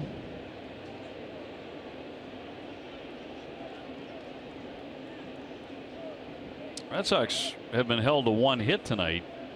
The Orioles have 8. Ellickson's done a good job. He hasn't missed over the plate much. He fell behind a few counts, but he's made a big pitch when he needs to. Some hitters have just missed some pitches and popped up, but obviously Bogey's the one that was able to get it out. Mancini and Davis leading away, and the count's gone to 3-0 on Trumbo. A lot of times when your defense is on the field for a long time too, that's when a lot of errors can happen. They're sitting there and ball 1, ball 2, all of a sudden it's 2-1, 3-1, and you're on your heels, and then a ground ball's hit to you. You're not a catcher, you're not in the game, you're not constantly moving, so it can be tough. It's a good point. Over the first 2 innings, there were 13 batters for the Orioles. The Red Sox didn't help matters with the errors. 3-1. All filled up now in Trumbo. Activity as Kelly's getting going, and tomorrow at 3:30.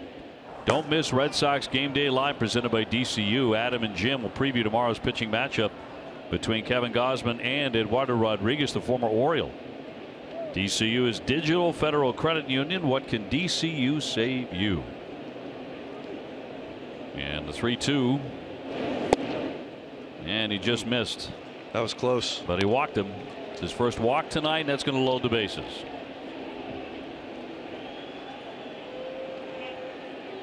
Three-two fastball right here. He got the ball down, which is what he wants to do.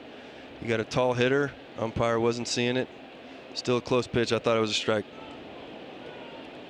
So Carl Willis will march out there as Kelly continues to throw. And a very good hitting catcher duo up next in Wellington Castillo, and he does have a base hit tonight. Yeah, and that's what they're discussing right here. What situation? We got bases loaded. Obviously, you need a double play. So a soft ground ball to third or first, you're looking for it to go home. Try and keep that run off the board, but anything hit hard, they're going to try and turn 2 at second. Shop Jordan's Furniture now and save twice the sales tax on anything you buy, or get up to 72 months no interest with equal payments and no minimum. See Jordans.com for details. I can't help but wonder how the game might have been different had Porcello not made the throwing error he made in the first inning. If he just goes to first base and gets a certain out there, yeah, you know, does it go as a very quiet first inning in the end? Instead, he gave up 2 runs right away. Then they got 3 more in the second, a run in the third, and another here in the 5th. And now the bases are loaded with 1 down for Castillo. And he's been good with the bases loaded. Yeah, there's a lot of things tonight I think that we can look back on and say the same too. Sure. That's unfortunate, but true. That's the beauty of baseball, but also the tough thing about baseball is that you got a game the next day to be able to forget about it, but also you got to get through that game with the toughest situations that you're in. You got to keep clawing away, even though things are kind of speeding up. And a 1-1. He trims the corner. Maybe a little something extra there, but he got the call from Scott Barry. Yeah, good pitch on the corner there, fastball. Well, he's a 2-strike hitter. He's not trying to hit a home run. He's trying to see a pitch up in the zone. Right now is a good opportunity to be able to throw that breaking ball short of the plate. And Porcello needs that K.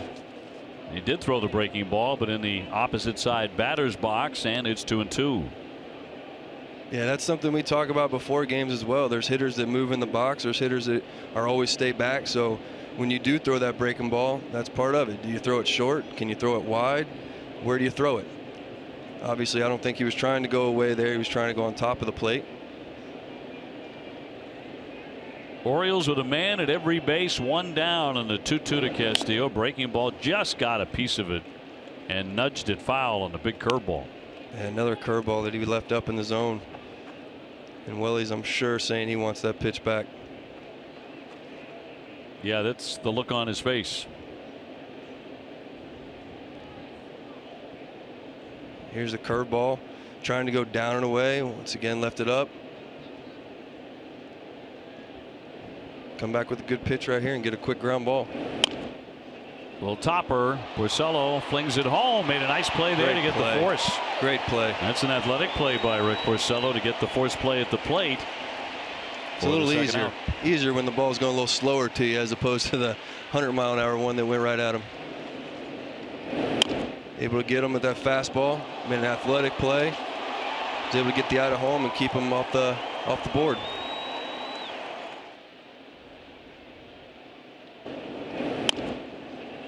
Very athletic play. That's not easy off the side of the mountain there too. The way the injuries have been going on, that could have been ugly. Sandy Leon also skipping out of the way, the oncoming base runner. So they're reloaded with 2 down for Seth Smith. He's 0 for 2 tonight.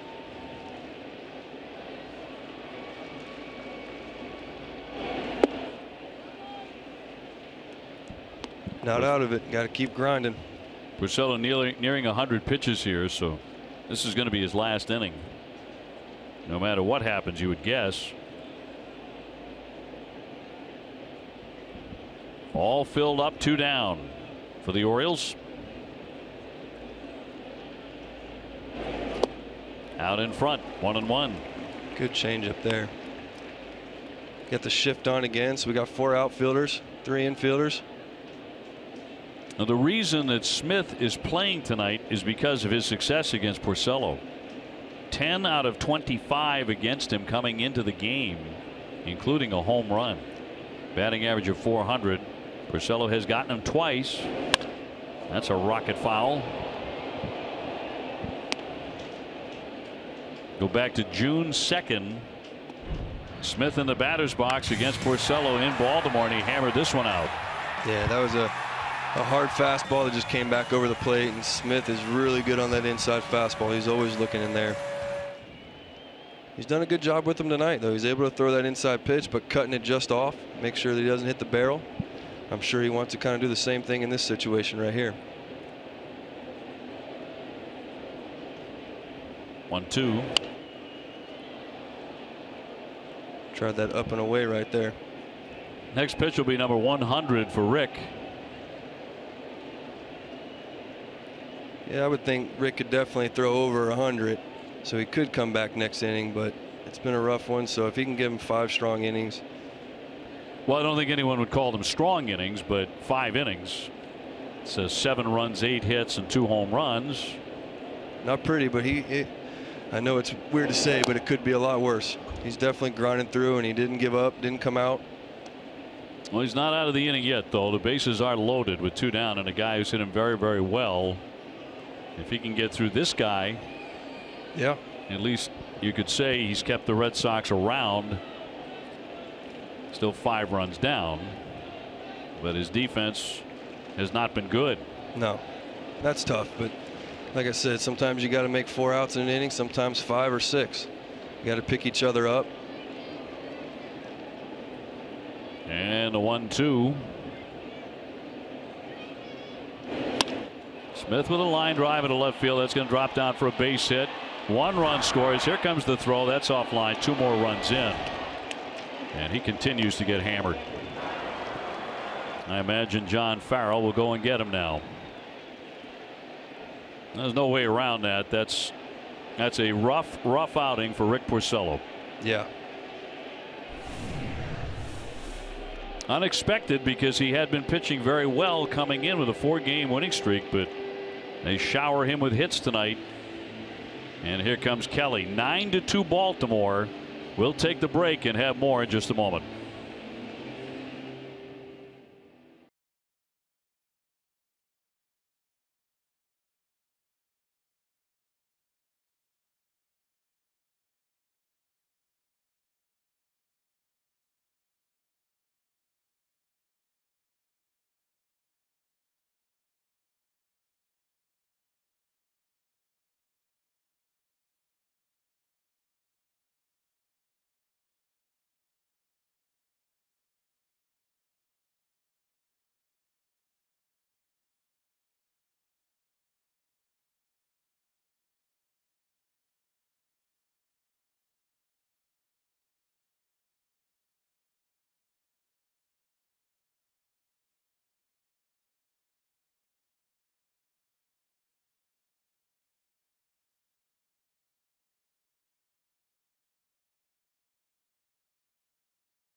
Is brought to you by Amtrak. Save up to 25% with Sabre fares at Amtrak.com. So the lead for the Orioles has ballooned to 9-2. Still runners at first and second. Both of those belong to Rick Porcello. Out after 4 2/3. 9 runs, 9 hits. 4 of the runs are earned runs. And that'll send up Tim Beckham. And we gave you the warning on Seth Smith and how well he hits Porcello, and he's the man who knocks him out. Beckham in this one is 0 for 3. The Red Sox allowing 13 runs last night and now 9 so far tonight. That is an abrupt turnaround from the 2 games right before that, where the Red Sox couldn't have pitched much better. No, and you know, it happens throughout the course of a season. Obviously this late in the season you don't want to see it as much. And I mean, Rick just didn't have it, and his off-speed stuff was over the plate. Couldn't get a quite good feel on that curveball, the cutter. Just missed over the plate, and against a team like this you can't make mistakes. Well, you're right, you really can't miss against Baltimore. No. Home runs by Davis and Trumbo. And a 1-1 to Beckham. He's hit 17 home runs. He doesn't get cheated up there.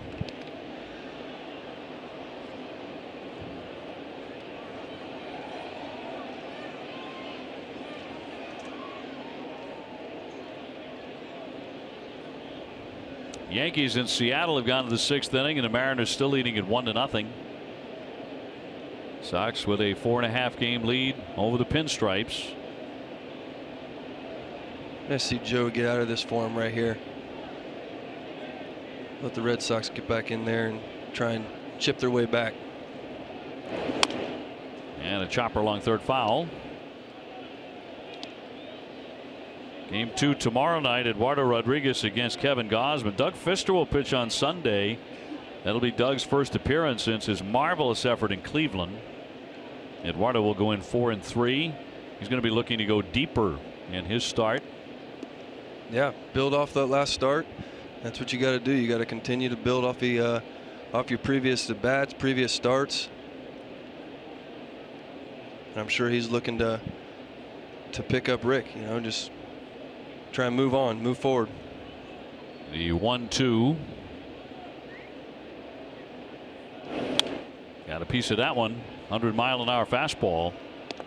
And Fister's performance the other day continues to be a marvel. 114 pitches, complete game, 1 hitter. And yet the 1 hit is a leadoff home run. And then he throws, you know, no-hit baseball the rest of the way. I'm telling you, get that first one out of the way, and then nerves were gone. But yeah, that's tough. I mean, if you're going to give it up, might as well be a first at-bat homer. Yeah, you're certainly not waiting the rest of the night thinking about it. And how about what happened to poor Rich Hill? Yeah, wow. You know, to not only lose the no-hitter, the ball game and everything, lose a perfect game. Perfect game. And go into the extra innings. I mean, there's no way you're taking him out of that game, obviously, but to give it up on a home run, going that distance, a team that scored I don't know how many runs. I mean, they got to be at top of the National League, I would assume. Yeah. 90 wins, and they couldn't get a run for him. Heartbreaking. The only way to describe that. He's had a tremendous career. He's gone some ups and downs, minor leagues, independent, sidearm, overhand. Oh yeah. He's gone through a lot. I'm just so happy to see him out there. He's a great kid. Very good. He's a marvelous young man. He came so close. High fly down the right field line. Betts taken off, heading for the warning track. That's sailing. That ball's off the sidewall. Fair ball. 1 run in. 2 runs will score. Down to second base. Beckham with a 2-run double. It almost got out of here. And that's going to make it 11-2 and charge both of those runs to Porcello and close the book on him. Man, they're just finding the hole every possible way up the middle. This is a curveball out over the plate, 2-2. Obviously, you don't want it down the middle. He wasn't trying to. It stays up in that air and just carries right to the wall.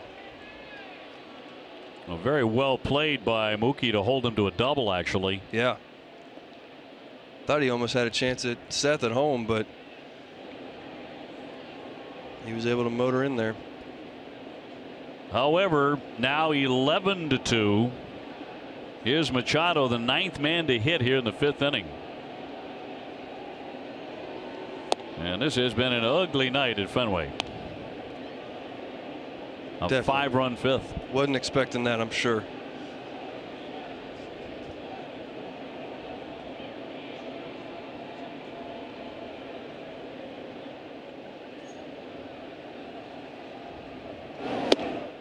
Right past him. Joe Kelly's not your, sorry, I didn't mean to interrupt you, but Joe Kelly's not your ordinary relief guy. He's a starter not too long ago. Put him in the bullpen. Obviously throws 100 miles an hour, 100 plus. He's got 3 or 4 pitches, so.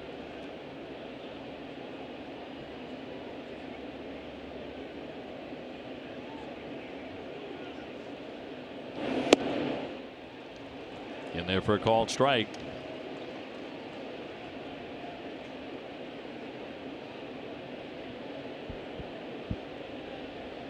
All 11 runs charged to Rick Porcello in 4 2/3 on 9 hits.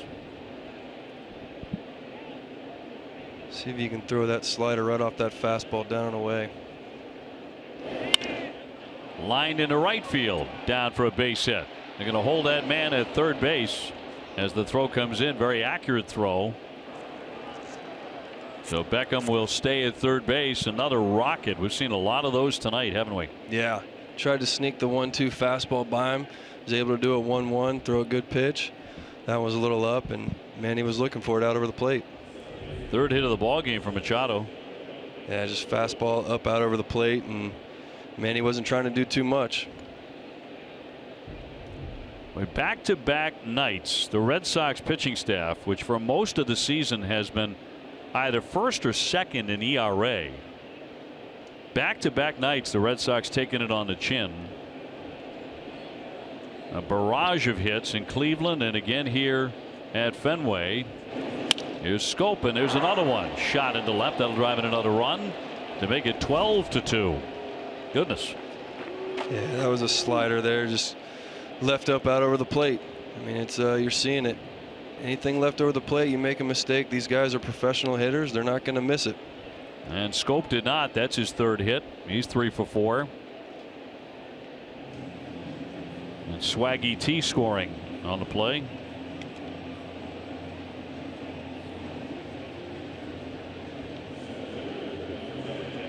So the Sox are down by 10, and the batter will be Adam Jones. Jones tonight has gone hitless. He did reach on an error in the first inning, a fielder's choice in an E1.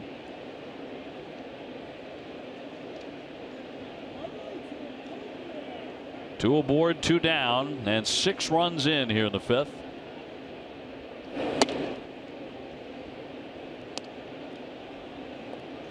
Yeah, these Baltimore hitters definitely look comfortable on the plate. They're not being moved much. They're staying aggressive. Sometimes in this situation, not this situation, but maybe earlier in the game, move some guys off the plate a little bit, get them uncomfortable. College football returns to America's most beloved ballpark with the Fenway Gridiron Series presented by Your Call Football. Tickets on sale now. Visit redsox.com/gridiron for more information and to get your tickets today.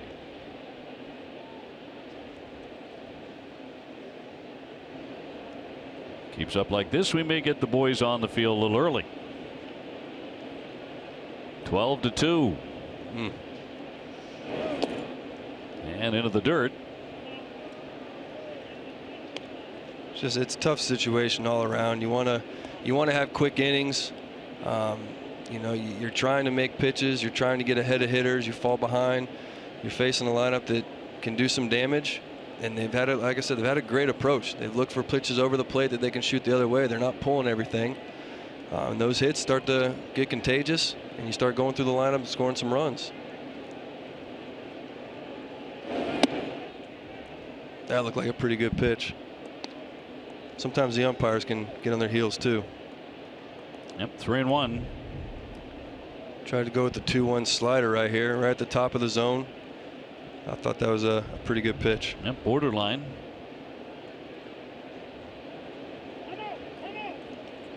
Time granted, and Sandy Leon will head on out. Try and get on the same page here.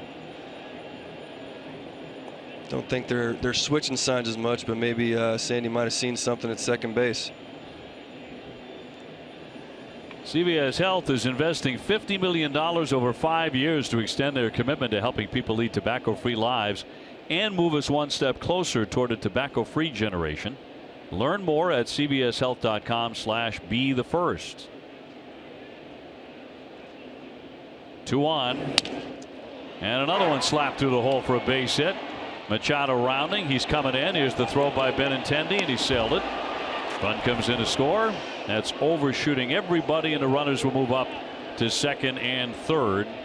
Man. On what is quickly turning into the most forgettable night of the evening of the season for the Red Sox, and now they're down 13-2. By far, I bet you can go 100 more games and not see the plays that we've seen tonight.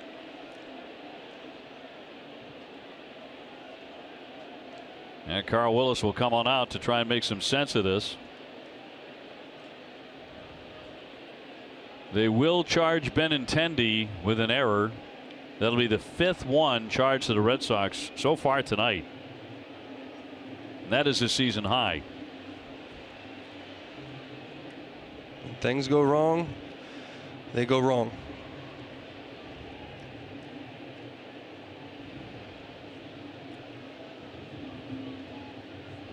So a 7-run 5th so far. Stay tuned for Red Sox Final presented by Plainridge Park Casino. Adam and Jim will preview tomorrow's pitching matchup between Gausman and Erod. Still a lot of game left. So, I mean, we can score 13 runs. It's happened. You may be the most hopeful. Yeah, them boys can do it. 5 errors tonight. That has to stop. And here's Mancini. He's had a good night already with 2 RBIs. 13 runs, 13 hits for the Orioles. They're always capable of putting up a lot of crooked numbers. Yeah, boys got to fight back. Why not go ahead and go in the record books for the best comeback? A trickler here to Brock Holt, and Kelly covering. Wow. And did get him at first base. That was an awkward looking play. It was an awkward inning, period. Gratefully, it is over. And it's 13-2 Baltimore. Now time to turn it over to Emerson and Casey for the Mid-Fifth Studio Show.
The century. Why not? Let's play it up. Without a doubt. Time now to check out the results of our Dunkin' Donuts poll question. Which Red Sox nickname do you like better, Brock Star or Laser Show? And Petey's way out in front there at 57% with Laser Show. Fan favorite, obviously. Red Sox could have used him tonight. This is the inning right here. All righty. Match him. 7 runs. Bottom of the 5th. Start chipping away. Salty's on the line. This is a magic inning. It'll be started by Rafael Devers. 0 for 1 tonight. Red Sox only have 1 hit, 13 for Baltimore. You know, with all the errors, a season high 5, and all the runs scored by the Orioles, not to be lost was the injury by Eduardo Nunez. Yeah. A sprained thumb and wrist. He is day to day on that rather strange looking play at second base. There have been some strange injuries this year, and that one's definitely up there. It was a clean slide, nothing you can do. A little late getting to the bag. The throw was up line. Thankfully the x-rays were negative. You hope that he's back in the lineup the next day. There's a base hit to right field. So Devers is on. Single through the hole. He's 1 for 2. Can't start a rally without a base hit. Carita is aboard. And all joking aside, I think that #1 priority this late in the season, this part of a game, blowout, you want to finish the game healthy. And I know that's what John's thinking in the dugout. And these players, even though they're wanting to win and they're competitors, I think in the back of their mind they know the same, that it's much more important to finish the season healthy to go into the playoffs.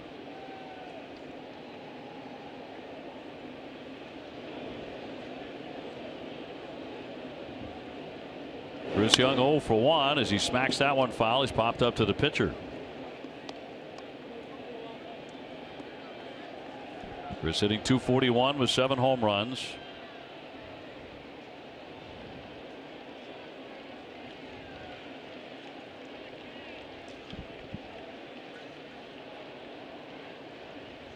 Sometimes those long innings can hurt the opposing pitcher too. Sitting on the bench there, kind of cool off a little bit. Let's get out of TC. Guys, you're just talking about Dustin Pedroia. Good news on that front today. He was taking ground balls here in the infield for the first time since the injury. Took some swings in the cage, batting practice in the cage today because the team got in so late last night. So that's good news for Pedroia, who's played just one game now since July 28th, especially if anything is happening with this Nunez situation coming out of the game earlier tonight. Also some good news today for David Price, throwing from 120 feet. And Jackie Bradley Jr. reported that the swelling and soreness in his thumb was down considerably. He's ramping up his strengthening exercises. So some good news on the injury front, guys. TC, you can keep it for a while if you like. No. I've been enjoying the call tonight. Thanks, Tom. That is good news all the way around. It really is very timely news, particularly on Dustin Pedroia. Perhaps because, you know, who knows how long it'll take Eduardo. You hope that he'll bounce back fast from that, but you're talking about a wrist and a thumb. Yeah, and that's everything, especially for a guy that's hitting, you know, 340. He's doing well with the bat, and that wrist can affect you at the plate. Glad to hear Petey's coming back because his fashion sense is definitely not the best. He's a better ball player, that's for sure. 3-1. There's a bullet, but foul up into the Coca-Cola section. Good thing they brought their glove.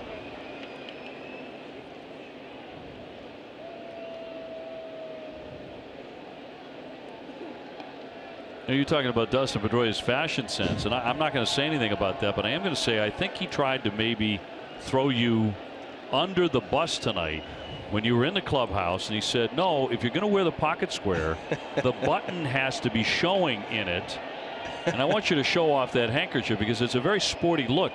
The way you're wearing it right now looks great, but your former teammate was going to bury you on this thing by saying, and that's in there for strike 3, no, you should turn it around and go with the button popping out, right? Yeah, he want the button. I guess these things have little buttons, but I don't understand. I don't know why the button's there. I'm not 100% sure. I'm not fashion. Maybe I'll ask my daughter if she knows.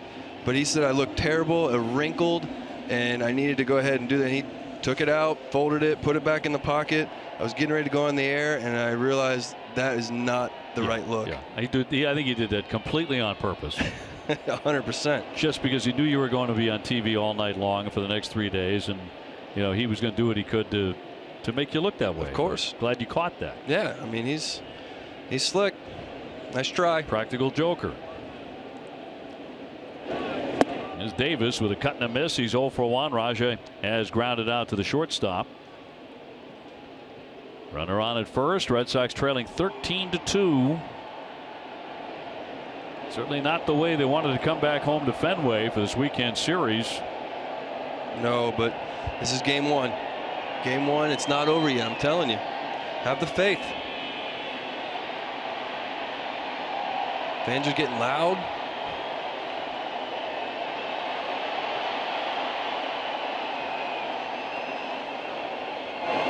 And the 0-1 fastball inside.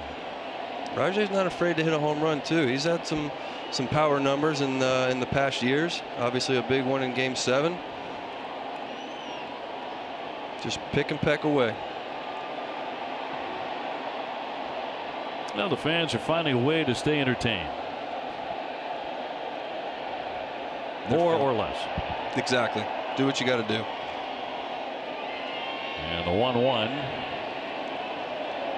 Ellickson up to 68 with this offering. Definitely trying to stay in on Rajai, make sure he doesn't get extended.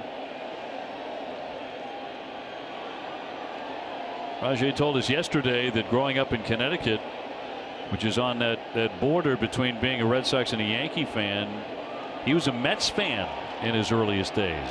Wow. Going to Shea Stadium. He just went against the grain completely. Yep. And he was rattling off the names of some of his favorite Mets like Howard Johnson and Darryl Strawberry.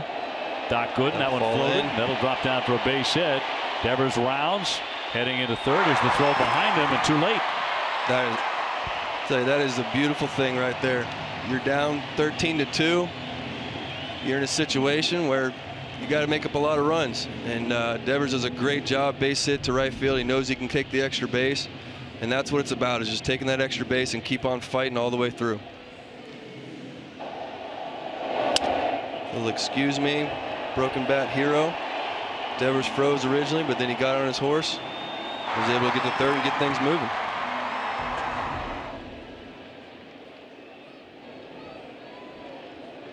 So 2 aboard, 1 down for Sandy Leon. Sandy has popped up to third. He's 0 for 1. Hellickson got a really good pickoff move. Don't think Rajay's thinking he's got to take the base, but if it is open and opportunity is there, he'll do it.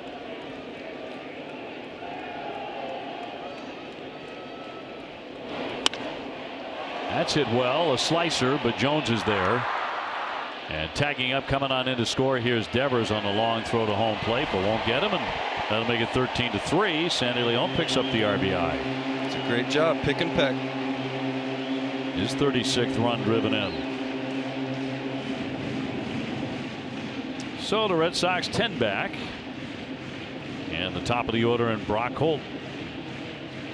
Had to come on when Nunez was injured.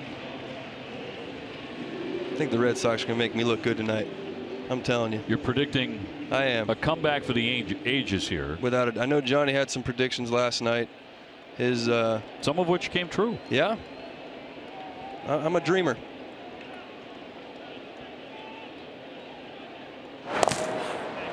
Now testing out that pickoff move, which is one of the better by a right-hander in baseball. Yeah, he's picked many guys out, and obviously in this situation, Rajay doesn't want to get picked off. And they're down by 10. They want to keep the inning going and try and keep your offense in the dugout as long as possible. 2 away.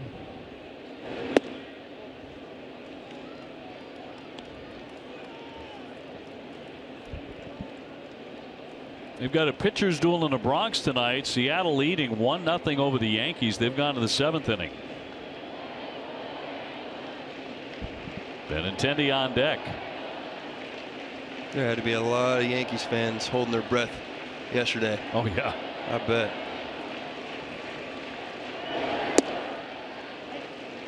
In there for a strike, holding their breath, hoping that no one got seriously injured. Seriously injured or suspended at this time in the season. You get suspended for 3 or 4 games. That could be big. That could be 3 or 4 losses, and with the Red Sox playing well, 3 or 4 wins for them, then you got that hole even bigger. Red Sox will meet the Yankees in the Bronx again next weekend. It's going to be by the catcher Castillo, and Rajai Davis will trot into second base. That ball was yanked down and in, couldn't get to it. Rajai goes to second because he's feeling it. He knows that the comeback is soon. It'll be a wild pitch. Any way you can get it. Did they hand down any suspensions yet? Not seen anything yet. It's going to be interesting to see.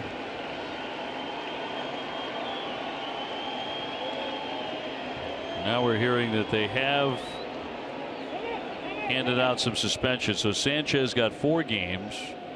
Cabrera got 7. Wow. Osmus got 1.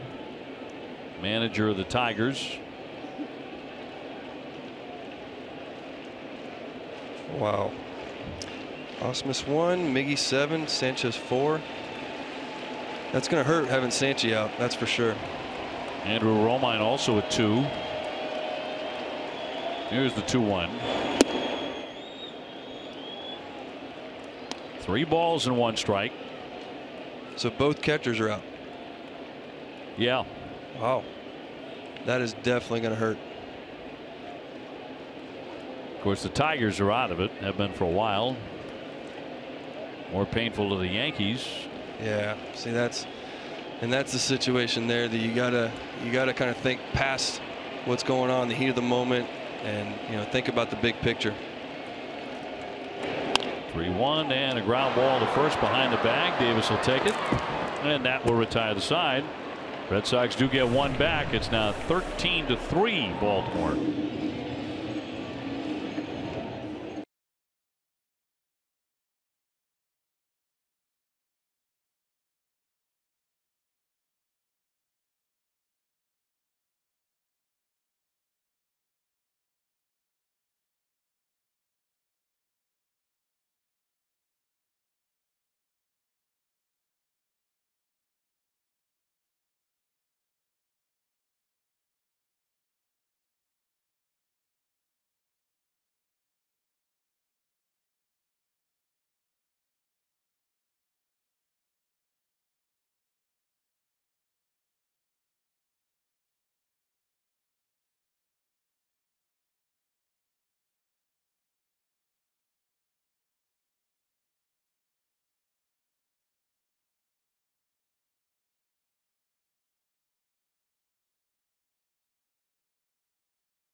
Well, you can wow your clients and guests with conferences, meetings, summer outings, and more at Fenway Park.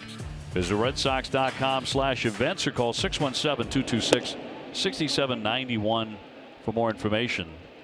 We're talking about the brawl between the three different brawls, actually, between the Tigers and the Yankees yesterday, and the suspensions. Miguel Cabrera leading the way, the Tigers star, with 7 games. Gary Sanchez, the Yankees all-star catcher, got 4. Tigers pitcher Alex Wilson suspended 4 games as well for throwing a pitch at Todd Frazier. I mentioned Austin Romine, a 2-game suspension. Both Sanchez and Romine said they plan to appeal. Brad Ausmus given a 1-game suspension. Managers and coaches cannot appeal theirs. Tough pitch in the dirt right there. A lot of fines as well, including Brett Gardner and Jose Iglesias, Garrett Cooper, Clint Frazier. They all got fines. And Betances hit McCann in the head, right? And he got 0. Nothing. That's amazing. I mean, it didn't look intentional. You know, I understand that. That's a lot of fines, and I'm not sure what Sanchez did. He was behind the. Was he behind the? No, he was. He got in the middle of it. I guess they were hitting. So. Yeah. Davis with a cut and a miss, and he'll be retired on strike. Sanchez has been criticized for what was perceived as sucker punches when he hit Cabrera and Castellanos when they were defenseless. Oh, wow. Pedro Martinez said that Sanchez, quote, could be badly remembered for this for a long time. Yeah, if he did that, for sure. I mean, and Sanchez said he's entitled to his opinion. If he feels like that, that's him. So even in a series of brawls that had nothing to do with the Red Sox, Yankees Red Sox bubbles to the surface. Of course, of course. Pedro had an opinion and Sanchez fired back. I agree with Pedro. I do too. Just before the fight, Canely, the reliever, had fired a pitch right behind Cabrera. He was immediately thrown out by the home plate umpire.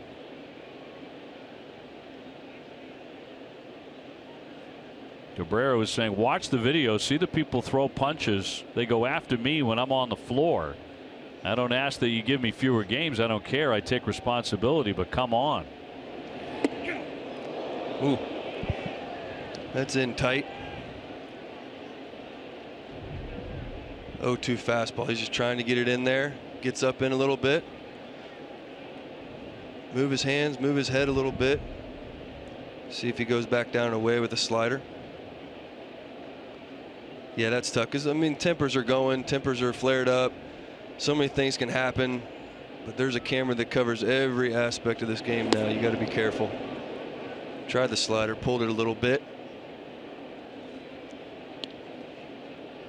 You had to have been involved in some way in a couple in your career. Yeah, I got bad end of a couple, and there was only one real one where we actually threw some punches, and that's when I was in Texas.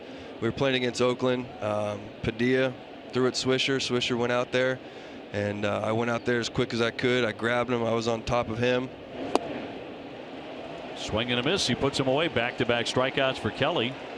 Good pitch. Good changeup right there. Tried the slider 2-2. Went back with the changeup. Pitch he doesn't really throw that often. I was able to get a good big swing and a miss right there. But yeah, I was at the bottom of that pile. Got out of the fight. Looked up. I saw Padilla standing at first base. Everyone's in the middle trying to figure out what's going on. I ended up missing 1 game for that. I had neck injury, but I only missed 1 game. That was probably the worst of all the fights. And then with the Red Sox, we obviously had a few down the road with Tampa and New York, Baltimore. A couple of good ones with Tampa Bay. Yeah, a couple good ones we had. Shoot, we had trying to think of who all we had them with. I was gone the year that Escobar had one at third base in Tampa. Johnny Gomes came flying in from left field. Yeah. There was a lot before me, I know that.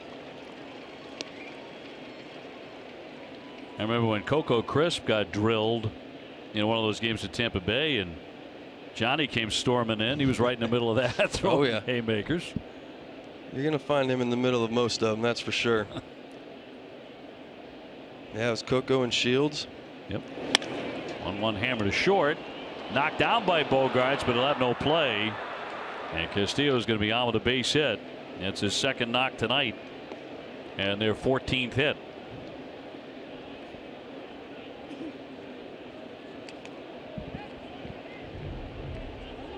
Yeah, Bogey did everything he could try and lay out for this ball. Just kicked off the heel of the glove. Wasn't able to recover to get him out. Good try, though. Red Sox and Yankees, of course, used to tangle regularly in the heyday of the rivalry. Yep. Some terrific fights. By terrific, I mean real brawls. Serious punches. Bill Lee was in one where he was driven into the ground and injured his shoulder, and that's always the great fear there is a pitcher is going to get hurt an arm or a shoulder like that. Yeah, there's so many bad things that can happen, but when you're in the thick of this and you're in the fight, you know, we're all men, we're all competitors, so that takes over sometimes, and you do some things you might regret. And I think Pedro was talking about that. He might have been talking about some other issues that he had gone through in the past, speaking from experience. I remember the late Don Zimmer coming after Pedro. Yep. No spring chicken, but he wanted to get right in the middle of it. Right. Hey, take the dog out of the fight, but you can't take the fight out of the dog. Isn't that true? Smith hitting .270 with 12 home runs. Kevin Gregg, Big Papi. 2000 might have been 13, 12 or 13.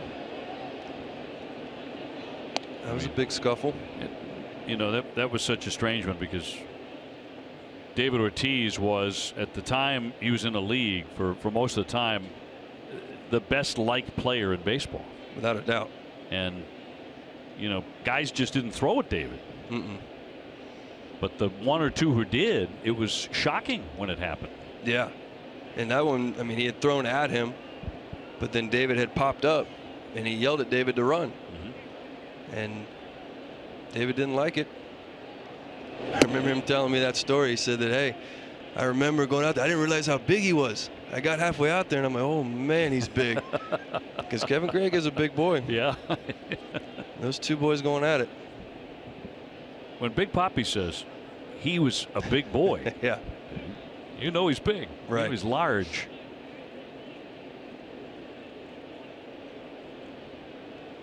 By the way, 6'6", 245 pounds. 3-1 fouled away by Smith. But what's the etiquette on that? Because I was thinking about this watching the replay of Verlander and Victor Martinez. There were a lot of reports that Verlander was getting it into Martinez like, you're not going out there and defending your teammates, and really hammering him for that.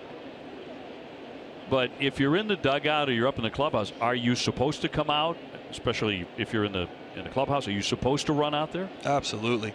Yeah, absolutely. Your boys are out there fighting, grinding away. Ball 4.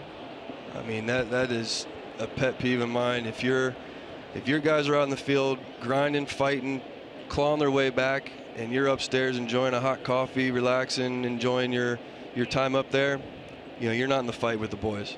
I've known some players, Carl Willis comes out, who would have beaten from the clubhouse, would have beaten the guys who were in the dugout onto the field. Oh yeah. To try and get in it. You know. Well, you know the situation, especially in, you know, it was been going on since the 6th inning. So it wasn't like it just surprised everybody. And it went back. It went back to the previous game. Yeah. In which there were 4 hit batsmen. Right. So that's really what triggered it, and bad blood carried over. And well, you talk about bad blood. Oh. Tell you, I was there last year with those guys, and there wasn't a time last year where we actually cleared benches, and we had some good games against Cleveland. They beat us all year long, but you know, there were some games where they threw at our guys 4 or 5 times, and we never retaliated. So I'm sure that's kind of in the back of those guys' minds, like, hey, this is enough. You can't keep going after us. We're gonna fight back.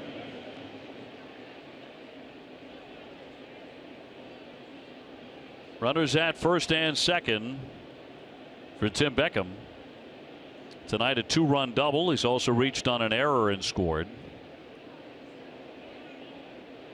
Certainly statistically it's the worst defensive night of the year for the Red Sox. They've made a season high 5 errors. Yeah, it's definitely one to forget about. Wow. Yeah, that's an ugly line. Kelly trying to get out of the 6th inning here. It was a 7-run 5th inning that really blew the doors off for the Orioles. They also had a 5-0 lead going to the bottom of the 2nd inning, and the second night in a row where the Red Sox have fallen behind by a bunch. Errors can hurt you in so many ways, not only obviously with your pitcher having to make more pitches, but just sitting back. Now the pitcher's got to go 10, 15, 20 extra pitches that inning, and your defense is out there on their feet and they're tired. Obviously it gives the offense a little more strength and it gives them more confidence. Hey, don't miss WB Mason Extra Innings Live right after the game. Adam Pellerin and Jim Rice break down Rick Porcello's start. Whatever, whenever, wherever, who but WB Mason. Porcello charged with 11 runs in 4 2/3. A lot of those runs were unearned. And a cut and a miss as he went chasing. Down he goes, strike 3. 2 men left. 13-3 Baltimore.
Toyo Tires entering tonight. Andrew Benintendi with a 5-game hitting streak, batting .318 with a double, a home run, and 3 RBIs. Toyo Tires, the official tire of the Boston Red Sox.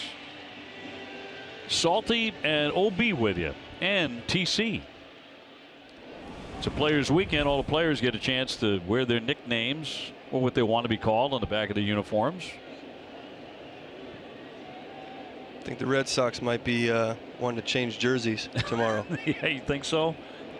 These haven't gone over real well here tonight. Sox down by 10. Once they score this 11-12 run comeback here, they're going to think differently, though. And Benintendi's popped up and flied out. He'll be followed by Betts and then Moreland. And a ground ball to Scope, who hoovers that up and gets him. 1 away. Tomorrow on an all-new on-course with Andy Brickley, Brick is joined by Red Sox chairman Tom Werner at the Belmont Country Club in Belmont, Mass. Tom opening up about his journey from Harvard to Hollywood. Find out which former Red Sox players would be a part of his golf foursome. Brought to you by Foxwoods Resort Casino, the official resort casino of the Boston Red Sox. Tom really had an amazing career in television. Well, still having it, but in the Broadcasting Hall of Fame, and I think several other Halls of Fame. Find out how that goes. You know, I think in Andy's case, you'd better go easy because you're talking about golfing with the boss, so you'd better give away a few holes there. Well, I wouldn't. Hey, you know what? I'm going to go after you. It's a really entertaining episode. I encourage you to watch. We got a chance to watch a little bit of it today.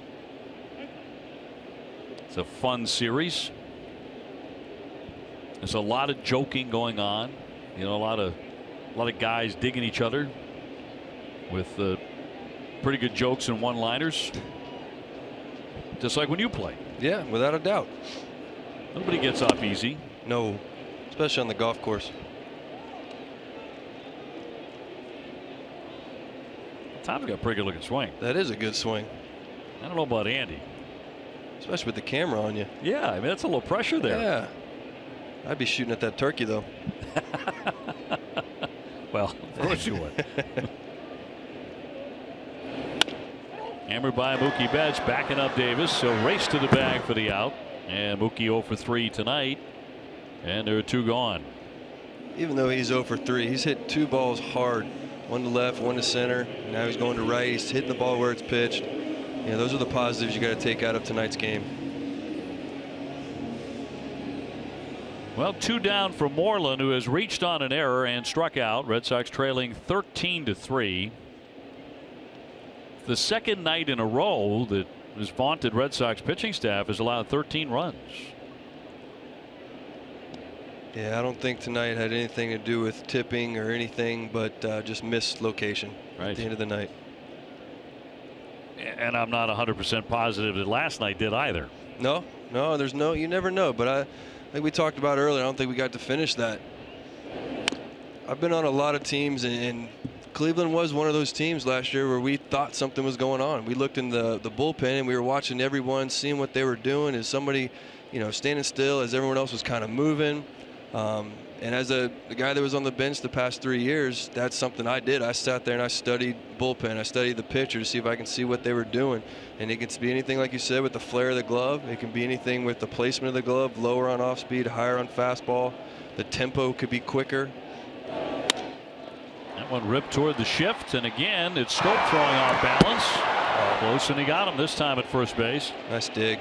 And that will retire the side. In the end, the Red Sox go 1-2-3, and they're down by 10.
Outdoors, Charlie travels down to sunny Florida to hit the links with two-time world champion Johnny Damon to help raise money for the Johnny Damon Foundation. Celebrities, athletes, and guests on hand. Tim Wakefield, Bo Outlaw, Ray Langford, Gary Sheffield, Mickey Rohr, all on an all-new Charlie Moore Outdoors tonight at 11:30 after NESN Sports Today.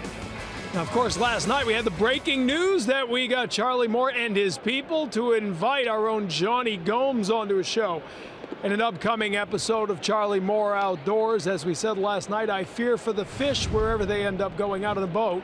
But Salty, you have already done an episode of Charlie Moore Outdoors like myself. Maybe you could jump in the boat with Charlie and Gomes. Hey, I'm trying. I was on the horn with him last night as well. I texted him. I said, hey, man, they're talking about you. We need to get a show going. Maybe you, me, and Johnny go down to Florida, get a good fishing trip on. What, it's not a four-seater? I can't get in on this? I mean, what, I'm being boxed out? There's only so much talent you can put on a boat. I'm just afraid I'd become chum. I heard Gomes talking last night. I'm afraid he'd throw me overboard. Yeah, he said that with a certain relish. You know, aren't we going to be chumming?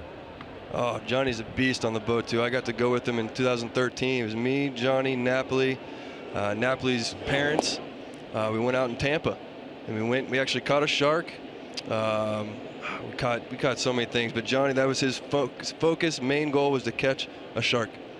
That would be Johnny's focus, yes. Well, I told him, I said, when we get to the boat, what are we going to do? Yeah. That's what I'm worried about. Yeah, right. You got to get it in the boat, and then you need a bigger boat. Yeah. It's a great concept to catch something that large, but then you need a big boat. Right. Great video, but I think it would be a lot of fun, actually. You three guys. Don't worry about me. I'll be on the beach having a pina colada, you know, just relaxing. But you guys have a good time, all three of you. It'll be fun. Charlie's four-person boat. He is a blast, let me tell you, and he doesn't take a second off. He's a lot like Johnny. He's insane. I'm not gonna say he's insane because I know he's sitting at home watching. I just said it. He's insane. That's why you're not on the boat. There you go. Not going to get invited with you that kind of just got yourself kicked off. Okay. All right. It'll be fun. Oh yeah. Machado with another big night. He has 3 hits.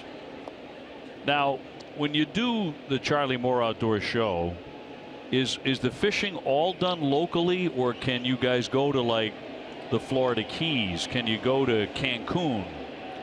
Can you go to the south of France? I believe you can go anywhere you want. He wanted to, when he did our show, he wanted to get in depth with me and get to meet my family, go to my favorite dinner spots. Pop to right field. Mookie Betts converging on this one for the out. Grande Rojo with a good pitch inside on Machado. Then we'll get him a pop up to right. So you invited Charlie, who is insane, into your home to be with your family. Of course. And then you went out fishing after that? It was a mixture thing. We fished one day, then we did the dinner out near the house, a place we like to go eat often. And then one night we came home, and I lived on a lake, so we went out to the dock and we fished a little bit there, had some cigars, a little one-on-one time. Now that sounds like fun. Shot some rifles. We went to a shooting range. Did some skeet. A little skeet shooting. Broken bat here. Off the bat, a scope. A little chip came off, and he's held the bats together tonight to the tune of 3 hits and 4 at bats. Going with Mamba. Yeah, I don't think he likes to be called insane. Mad. It's the same thing, you know, but I get your drift. I mean, mad and insane, cuckoo nuts, crazy.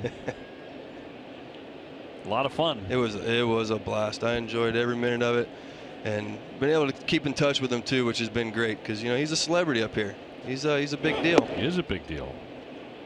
1 ball, 1 strike. I like your show a lot. I caught an episode where he was walking through the streets of Rome once. Yeah. You got to imagine the things he's seen, you know, the places he's got to go. Yeah. You're getting to go hang out with Johnny Damon and a bunch of Hall of Famers down there and play some golf. 2-1. Forgot we played some polo too. I can ride the horses and do all that as well. I mean, at the time I didn't say it because I don't think I was allowed to. Well, you live down there in Palm Beach. Yeah, in the Wellington area, which is equestrian capital of the world. Sure is. My 9-year-old actually rides horses, and she's very good. You got to be down there. That's serious. It's, you know, the horse jumping capital of the world, right? Without a doubt. I mean, the whole town shuts down for about 4 months. Yeah. Bruce Springsteen will show up. Bruce Springsteen's in there. Tommy Lee Jones shows up a lot. Yep, Bill Gates. Bill Gates. Tommy Lee actually just sold his farm he had there. I'm not even sure how big it was, but I think it was about $32 million. The middle base hit. So Scope continues to rip it. He is 4 for 5 tonight. Came in with a hot bat, and he stays hot. Yeah, he's locked in right now. I'm surprised to see some of these guys still in the game, to be honest with you. And the hits keep on coming. And they have 15 so far tonight. Attention, Red Sox Nation, is a reason why the Red Sox and the rest of America run on Dunkin'. Dunkin' iced coffee is consistently smooth and delicious. Dunkin' Donuts coffee, #1 in New England. The Boston Red Sox run on Dunkin'. Adam Jones has gone 1 for 4 with a single. He's been involved in 2 separate plays in which the Red Sox have committed an error.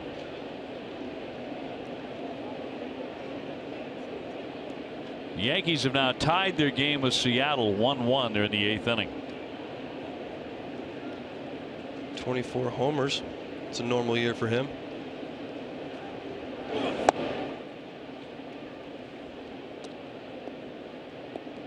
Grande Rojo. We never used to call him that. I came up with him with the Atlanta Braves organization, and he didn't have that beard.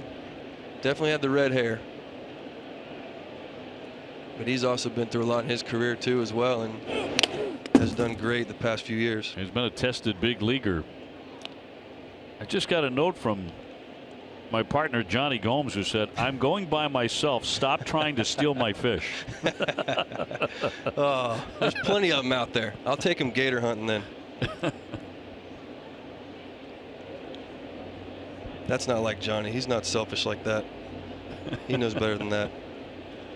Runner at first and 1 down. And fouled back out of play. 13 runs on 15 hits for the Orioles. 3 runs on 3 hits, 5 errors for the Sox tonight. Yeah, Hellickson's done a great job of being able to keep the Red Sox off the bases, stay out of those big innings, mixing all his pitches.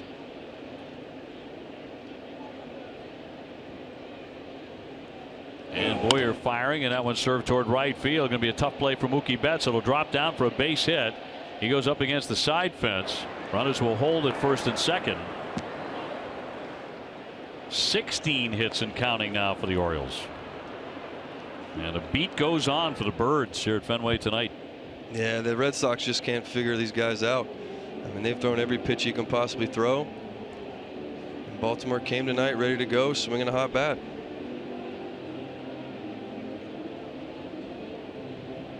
Got a semi-short turnaround for tomorrow, so they're going to have to wipe this slate clean and move on to tomorrow's game. That's right. Tomorrow's a 4 o'clock first pitch. Yeah, after their comeback, of course. And then a 1:35 first pitch on Sunday, and then the Red Sox head out of town again. They'll be heading up to Toronto. 3 games there. Johnny will join me there at Rogers Center, and then it'll be off to New York. So they go out. Ooh. You still make that sound, don't you? Yes, I felt it every minute of that. Every ooh, that seam, and that's scary because that's on the side of the face there where the mask doesn't protect. Fastball in. I mean, you can't do anything about that. You just try and keep the game moving, especially as long as this game's been. I know that he doesn't want to take any more time than he possibly has to, so he's saying, here we go, let's go, speed it up.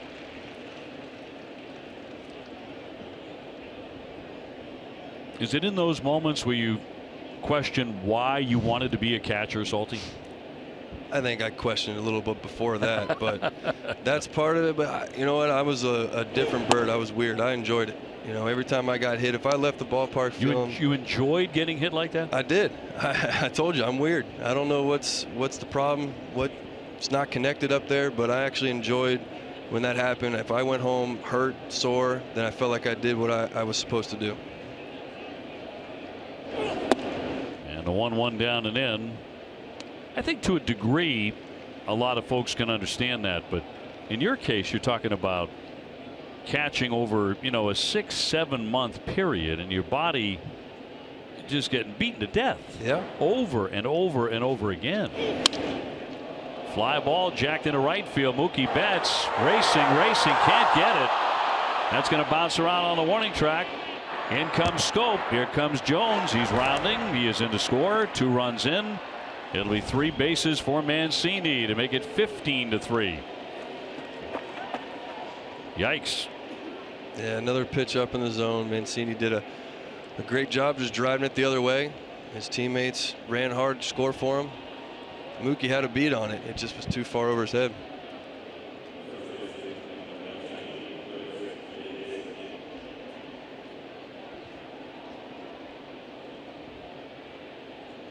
Now time for the carrying the freight moment, brought to you by Old Dominion, and you'll see Mookie Betts does get some leather on this. Off the glove, could not haul it in. Old Dominion, the official freight carrier of Major League Baseball and the Boston Red Sox. Another mislocation, tried to go in, missed over the plate, and these guys have not missed tonight. 15 runs, 17 hits. Uncle. As the Orioles continue to roll. Davis has a home run that was way back in the 3rd. And that one tagged into left. Benintendi will make that catch. The runner will tag up and come on in to score. Mancini touching home. 16 runs in for the Orioles. Davis picks up his 2nd RBI on the sacrifice. Yeah, Chris had a man on 3rd. Not trying to do too much, just get himself an RBI. They'll send up Mark Trumbo, who's blasted a home run. Our player to bank on, presented by Capital One. This is banking reimagined.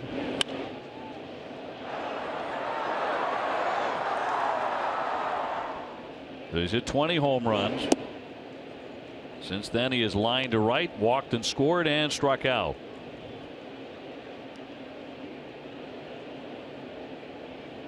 So everybody who has started the ball game tonight for the Orioles has at least 1 hit. They have come locked in, and they have not missed their pitch. Only Wellington Castillo among the starters has failed to score. That's rare for a catcher too. This guy's usually, you know, Flyers. Yeah, we usually, you know, it's one of those nights. All this weird things are happening.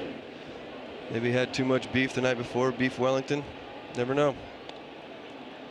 And apparently he is a great fan of the dish. He is.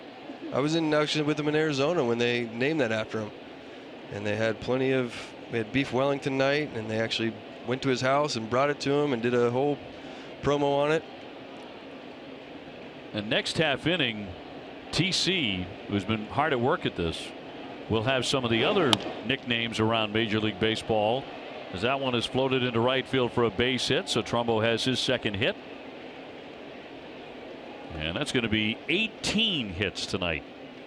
And that ties the season high against the Sox staff. Already a season high in runs. I'm not taking anything away from these guys, but some of these hits you can't throw any better. I mean, they're hitting it like they're throwing the ball where they want it to go.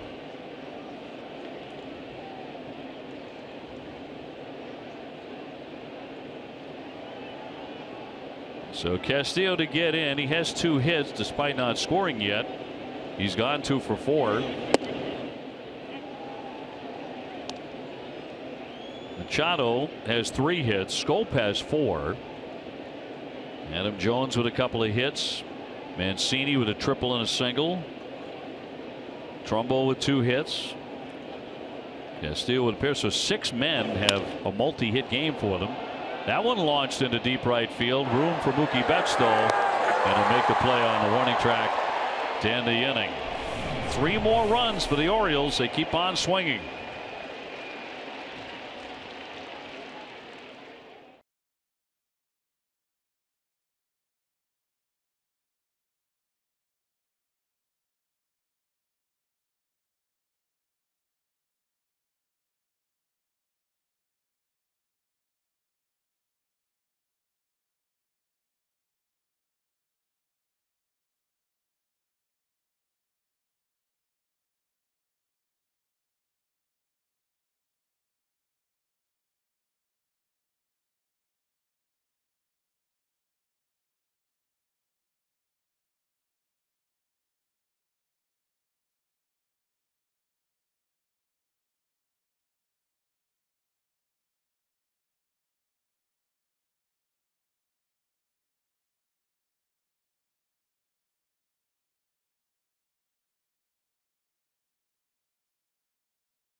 16-3, Orioles leading here at Fenway Park in the bottom of the 7th. Players weekend underway.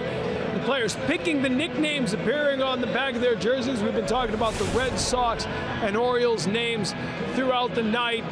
There are some around baseball that are getting a lot of attention tonight. Kenley Jansen, the great closer for the Dodgers, went with Kenleyfornia. He enters the game to Tupac's song California. How about Kyle Seager going with Corey's brother? Maybe he's just tired of hearing about his brother a little bit.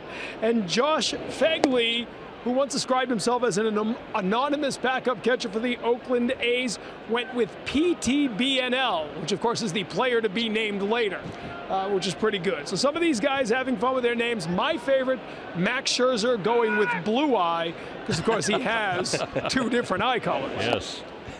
Great Tupac reference as well there. Well, we were at the Rock and Roll Hall of Fame. He was part of this year's class, and just wanted to bring it home to where we've been this past week with Cleveland in the back rearview mirror. You and Tupac, yes, gotcha. Yeah, Tupac or Tupac? Tupacs. Okay, Tupacs. Tupacs. 1-1 on Xander Bogaerts. You know, Max Scherzer's dog actually has the same situation. This one is flied into left, and I've seen him come into the ballpark with the dog, and he's got 1 brown eye and 1 blue eye. It's only fitting. Yeah. Right? We know the dog's name? I have no idea. Blue Eye. Got to be, right? Gentry in the ball game in center. I think we have lost all control. And Robbie Scott throwing in the bullpen. For the Red Sox, as Devers gets in, he is 1 for 2 tonight with a base hit. Chris Young on deck. Red Sox trail 16-3. And a game that got away very early. 2 runs in the first inning for the Orioles, 3 more in the second, a run in the third, and 7 in the 5th. 3 more in the 7th. And Hellickson's still in there with 87 pitches, giving the bullpen a break. Home run swing. Hellickson's pitching line brought to you by your Eastern Lexus dealers. Hasn't walked anybody, allowing only 3 hits. Well, he's had the opportunity to pitch tonight in a situation where they're up by a lot of runs. And as a catcher and a pitcher, that's a great situation because you feel like you can throw anything, call anything, there's no pressure. And that's exactly how he's pitching.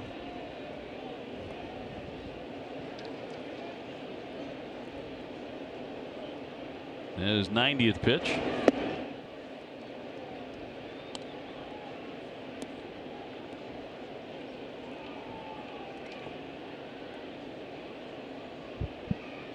Three-one count right here. He's obviously not going to give in, but this is a good time just to throw a fastball, try and get back in the count. Rip but foul. Can't get in there though. Unlimited baseball break brought to you by T-Mobile. Pitching probables for the weekend against the Orioles. Gausman against Erod tomorrow. Not sure who the Orioles are going to go with on Sunday, but the Sox will go with Doug Fister, coming off his 1-hitter. And the 3-2. Pretty well hit in the left center field, but Gentry is there for the catch. And out number 2 in the Red Sox 7th. Only 3 hits for the Sox all night. One of those a home run by Xander Bogaerts. Yeah, and you got to tip your cap to Hellickson. He's done a great job. He's, you know, been able to outthink the hitter pretty much. I mean, we went 3-1 heater inside. He pulled it foul. So as a hitter, you're like, okay, he's not going to go there again after just throwing a 2-1 changeup. And he comes back in there with a fastball, and he was able to jam him enough to get him out. And these two worked together in Arizona when they were out there a couple years ago. Chris Young 0 for 2, pop up and a strikeout this evening. Yankees in Seattle are in the 9th inning now. They're tied 1-1. Yankees had loaded the bases in the 8th inning, but wound up scoring 1 time to tie the Mariners.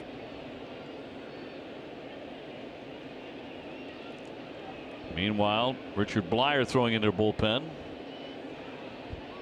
Yeah, we talked about it earlier with the Yankees, all these suspensions that were handed down. Obviously, they're going to appeal it, but every game counts, and especially if these suspensions do hold up and they do get suspended, they're going to lose both their catchers. Obviously, not as much for Detroit a factor, but for the Yankees, that could hurt. 2 down, bases empty, and a 2-1 from Hellickson. Good swing on a fastball right there.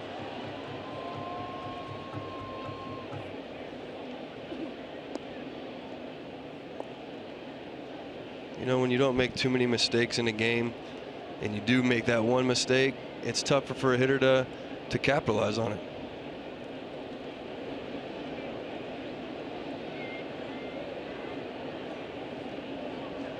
Two, and he takes ball 3. Hellickson staying away from walks. See if he comes back with another changeup. Usually 2-2, you throw a 3-2, but you're up by 13 runs. Foul back and right over our heads. We just don't get many that come in the booth, Salty. Not enough anyway. No.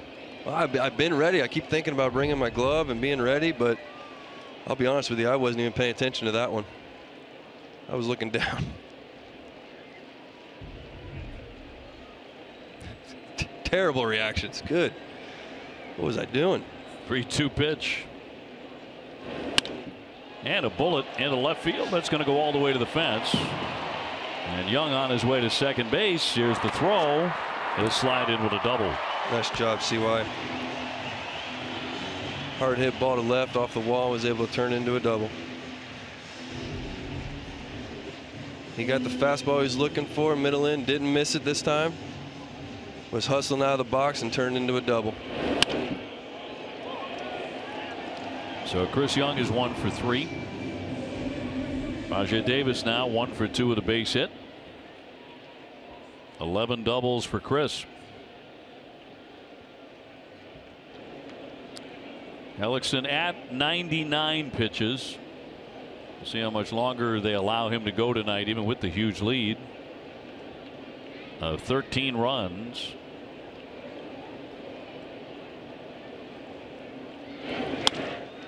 Hot shot, mishandled by Beckham. Everybody's going to be safe, first and third with 2 down. There's a hard hit ball right there. Hanging breaking ball left over the plate, and Rajai hit it hard. Beckham couldn't stay with it. Well, they're going to charge him with an error. That means Baltimore has committed 2 and the Red Sox 5. And it'll get the inning to Sandy Leon, who is 0 for 1 with a sacrifice to drive in a run. We're in the bottom of the 7th. Sox playing game number 128 tonight. Sandy deserves a nice RBI hit right here for grinding behind the plate on a tough night. He's going to sleep well.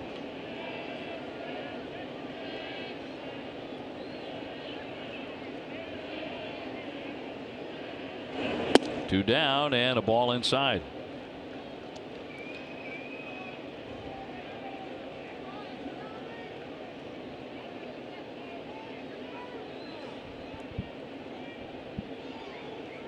Yeah, I would say this is probably Hellickson's last inning, regardless of what happens. Well, he's had a solid night. There goes the runner at first. It's going to be in there for a strike. Wow.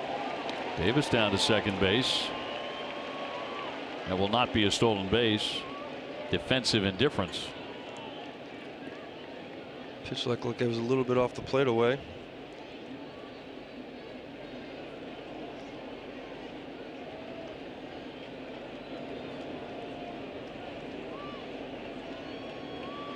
And a 1-1 to Sandy. High and tight.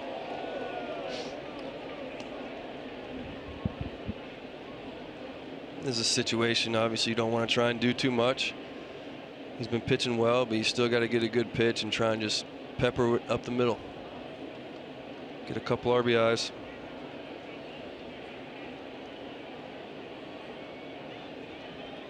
A base hit could bring him a couple. And a pop-up instead. Beckham around the bag will make the catch and retire the side. Red Sox strand a couple. 16-3 Baltimore.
Website for deals, buyatoyota.com.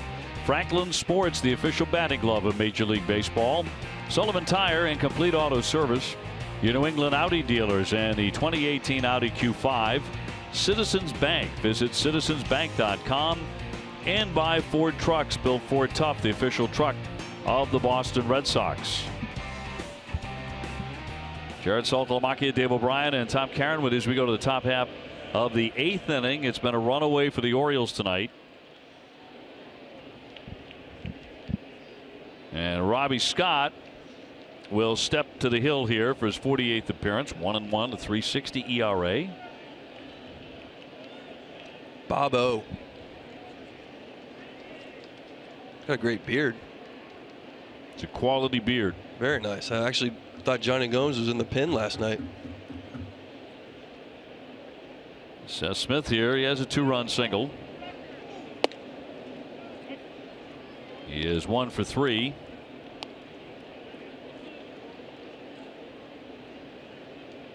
Looking for a quick inning, clean, quick inning. Have some positive, think positive. Games like this, you got to try and pick whatever positive you can out of it. Well, Fenway has thinned out considerably. Given the score here in the 18 hits by the Orioles, the 18 hits tie a season high against the Red Sox. The 16 runs are a season high against Boston pitching.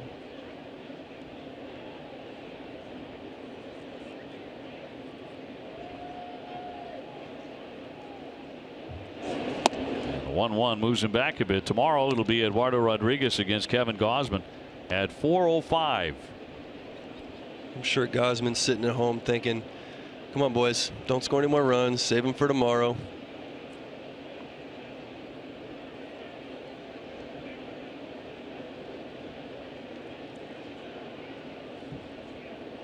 And the left-hander's 2-1.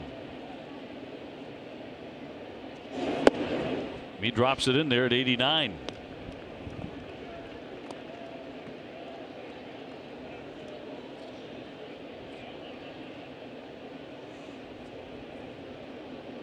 In this point in the game, as a catcher, you know, I want these guys to leave the game, like I said before, with positives.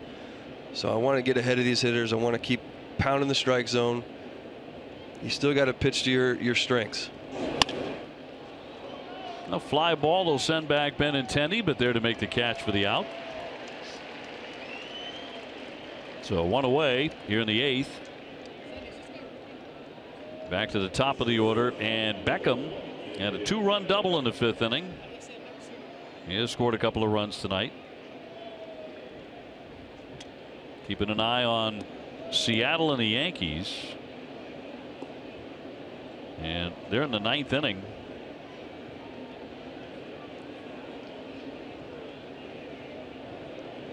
It's a 1-1 tie.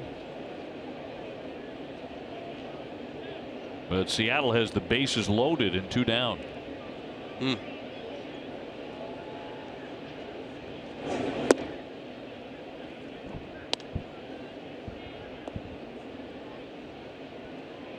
Red Sox had 40 and 22 at Fenway this season, the highest home winning percentage in the American League. In baseball, only the Dodgers have a higher winning percentage. They've won 79% of their games at home. That's tell you that's why you want to have the home field advantage. You know, you're always happier and you're definitely more comfortable playing at home. But they haven't played too bad on the road.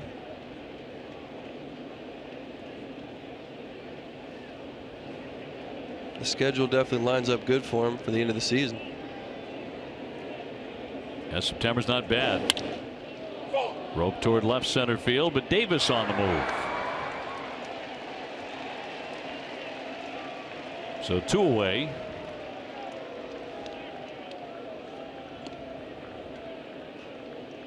Look at those Astros who were in town the last 4 games of the regular season. And a 12.5 game lead over the Angels in the American League West.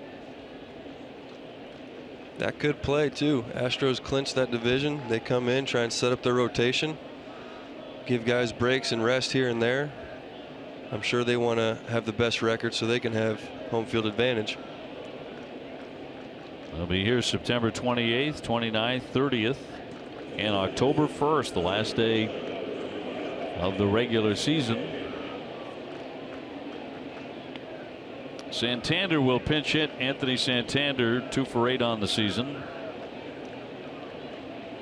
So he will bat in Machado's spot. Machado did plenty of damage with 3 hits.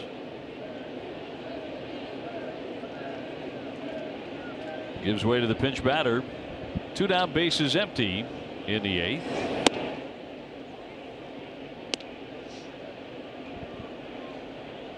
Robbie's doing a great job going after these hitters with his fastball. Getting ahead of them. That one was a little wide, but he's done a great job. Gotten 2 quick outs, so we look to get this one here and have a good clean inning.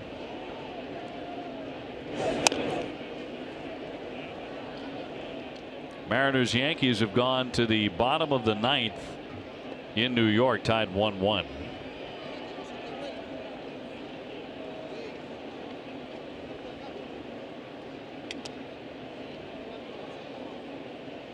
Here at Fenway tonight, it's been all Orioles, 16 runs and 18 hits. Red Sox have committed a season high 5 errors.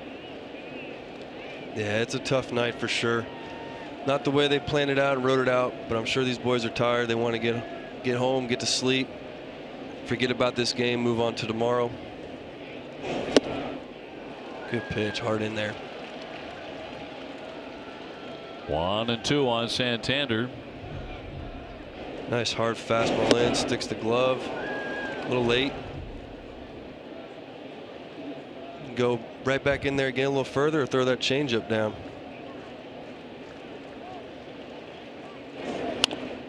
Crack foul with a loss. The Red Sox would drop to 6-8 against Baltimore this season. There's no love lost between any of these teams in the AL East, that's for sure. Yes, I would agree. Early in the season, there was a lot of anger between the Red Sox and the Orioles. That has subsided. Yeah, well, I think that's gone back to 2011 when they walked us off. Pop up on the infield. Xander Bogaerts would like to take it on the grass, and that retires the side. Robbie Scott, very quick inning for him. He gets him 1-2-3.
Sponsored by Southwest. Yes to low fares with nothing to hide. That's transparency. Well, the Sox have taken this one on the chin tonight. Santander will stay in the game to play right field. And Ryan Flaherty, the man from Maine, will be at third base.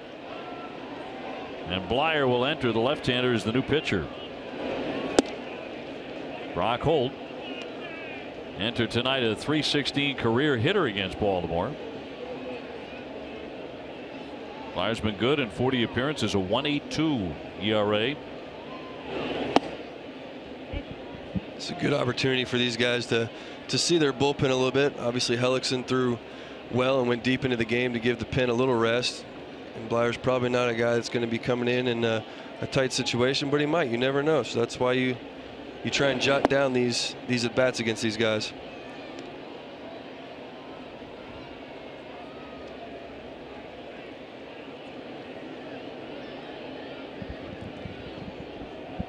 Benintendi on deck.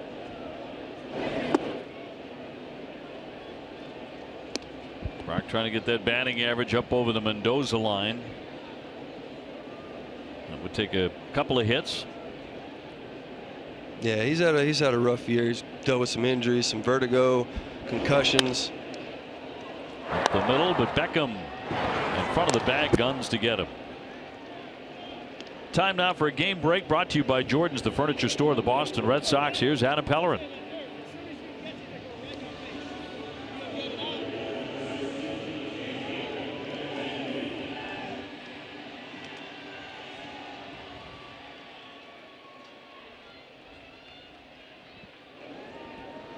Adam, thank you very much. Benintendi has gone 0 for 3. Been a very quiet night for the Red Sox offense, save for the 2-run homer by Xander Bogaerts. Sprawling stab, Beckham up and gunning. That's a fine play. Got him. That was a good play. That's just the way the night's gone. Hit a hard ball in the hole. Beckham dives, make a great stop, gets up, makes a good throw to first. Frustrating night, but you just tip your cap. Made a good play.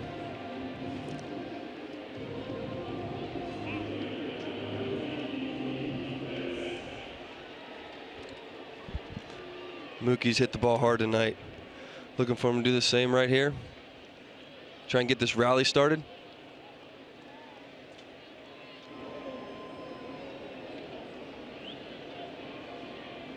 Mookie Betts 0 for 3. Stay right here after the third out of this inning. For a behind-the-scenes look at what happens in between innings with the score 16-3.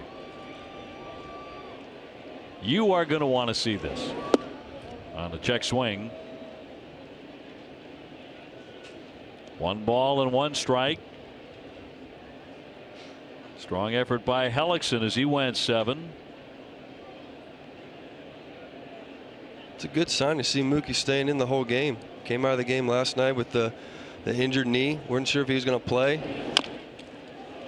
Now got a chance here. The left-hander off the mound with gun, and he threw it away. That clangs around inside the Red Sox dugout. Hustling the whole way. The knee looks good. Knee looks real good. He's going to be sent down to second base. Should be a base hit and an error. I think so. I mean, it's not the easiest play in the world. Off balance throw. Mookie was running hard out of the box. A little nubber off the in. Speed never takes a day off. Well, he never stops playing hard. No. And then Victorino. He was the guy that was here. He was a lot like that. And he would run through a wall, play every day. And all of Red Sox Nation loved his walk-up song. Bob Marley. Bob Marley, yeah. Here's Mitch Moreland. He's kept on hitting. I would think Mookie wanted to. He could probably take third. Was a base hit and an E1.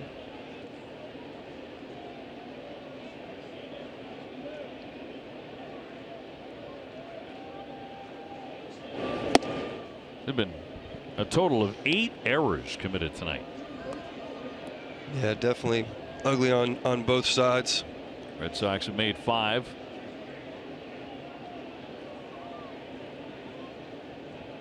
And the Orioles on top by 13.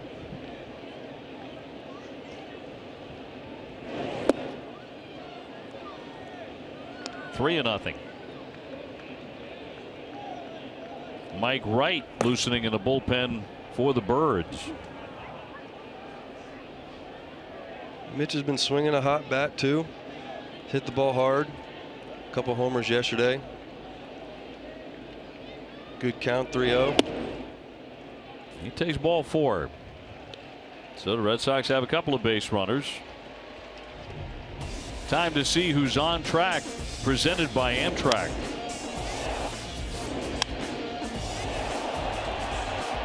Xander Bogaerts with a home run back in the second inning, number 8. Such a great swing right there. That's a perfect example. 2 strikes, not trying to do too much. Stayed inside that ball. I mean, that ball, to hit it alone is tough, but to keep it fair and hit it over the wall shows you how good this kid is.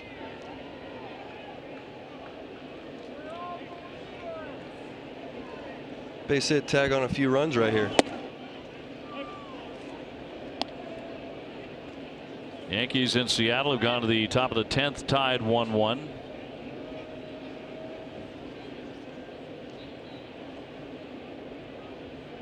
Sox are going to need some help tonight to keep from losing ground. Going to need some help from Seattle. Right now the Red Sox lead 4.5 games over New York. And the longer that game goes, the more guys they use in the pen. It's going to affect that series.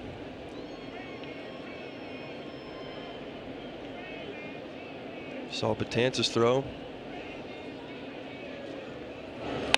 I'm still amazed at how he wasn't suspended. I was just about to say that. I'm baffled.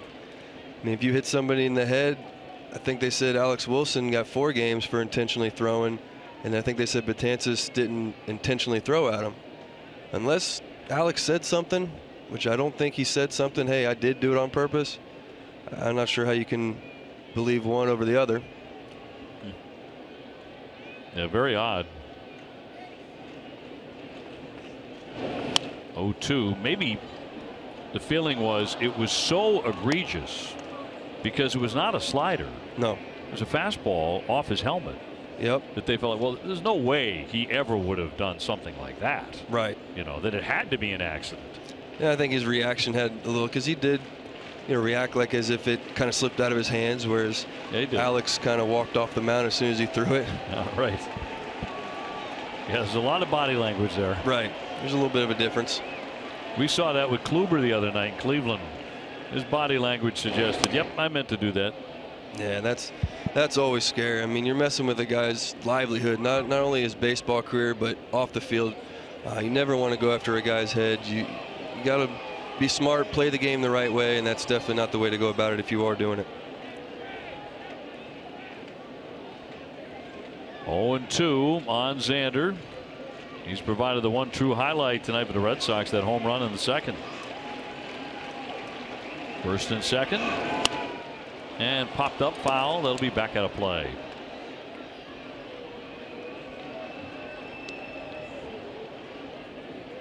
Game 2, 4 o'clock tomorrow, 4:05. Eduardo Rodriguez and Kevin Gausman. Doug Fister goes Sunday afternoon at 1:35. That's the last game of the series and the homestand.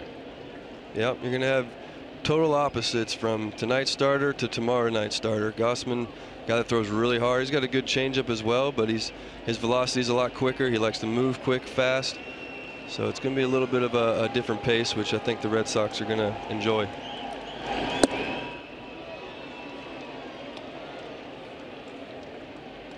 These guys have been putting together professional at bats regardless. I mean, the score, it's so tough to do that, and these guys are putting professional at bats together. They're working the count.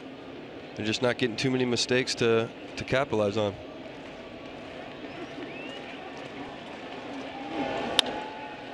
Fly down the right field line, I'll slice foul.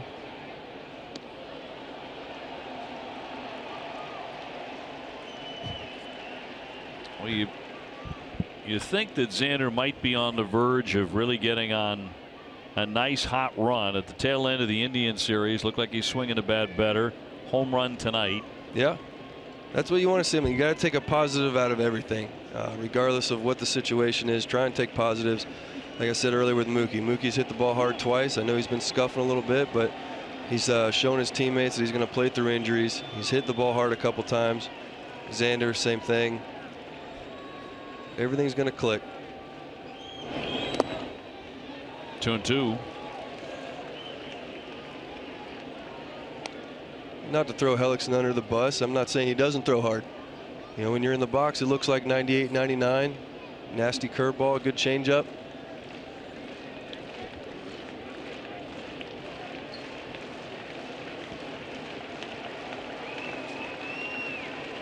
Two on, 2 balls, 2 strikes.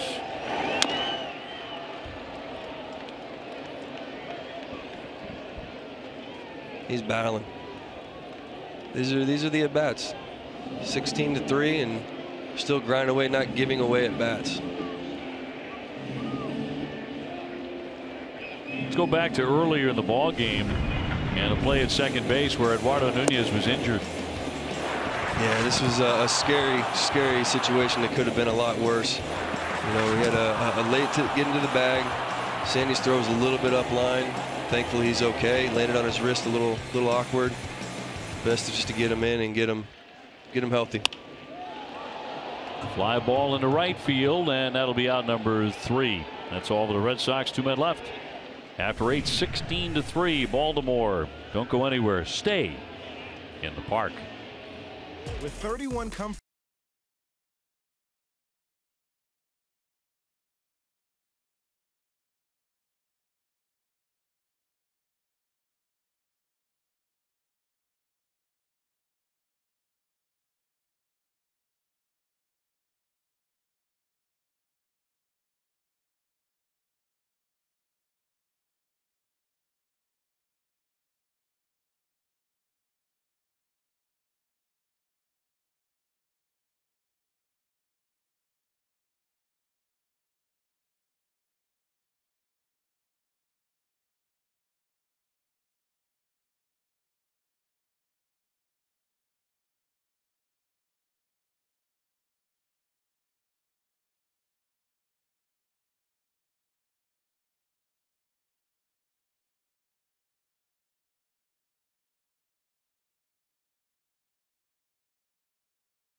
Ace Ticket. You know, for years I've been telling you about the great customer service you get at Ace Ticket, but don't listen to what I say. Listen to what our customers say. The price was right and our seats were fantastic. I like how you can see the view from the seats before purchasing. Love Ace, love the loyalty program. Well, it feels great when you read something like this, and this is the service that we're proud of. We know Boston. We've been here for 35 years. We go to the games just like you. We're Boston sports fans just like you, and we're here to give you the tickets you want and the service you deserve. As you cheer on the best team ever, we'd like to remind you that at Southwest, we connect low fares to your favorite destinations. So buckle up and say yes to low fares with nothing to hide. Remember that we offer nonstop flights to your favorite destinations. So grab this seat, or this one, or any of these. Please use your oxygen masks if the thought of nonstops takes your breath away.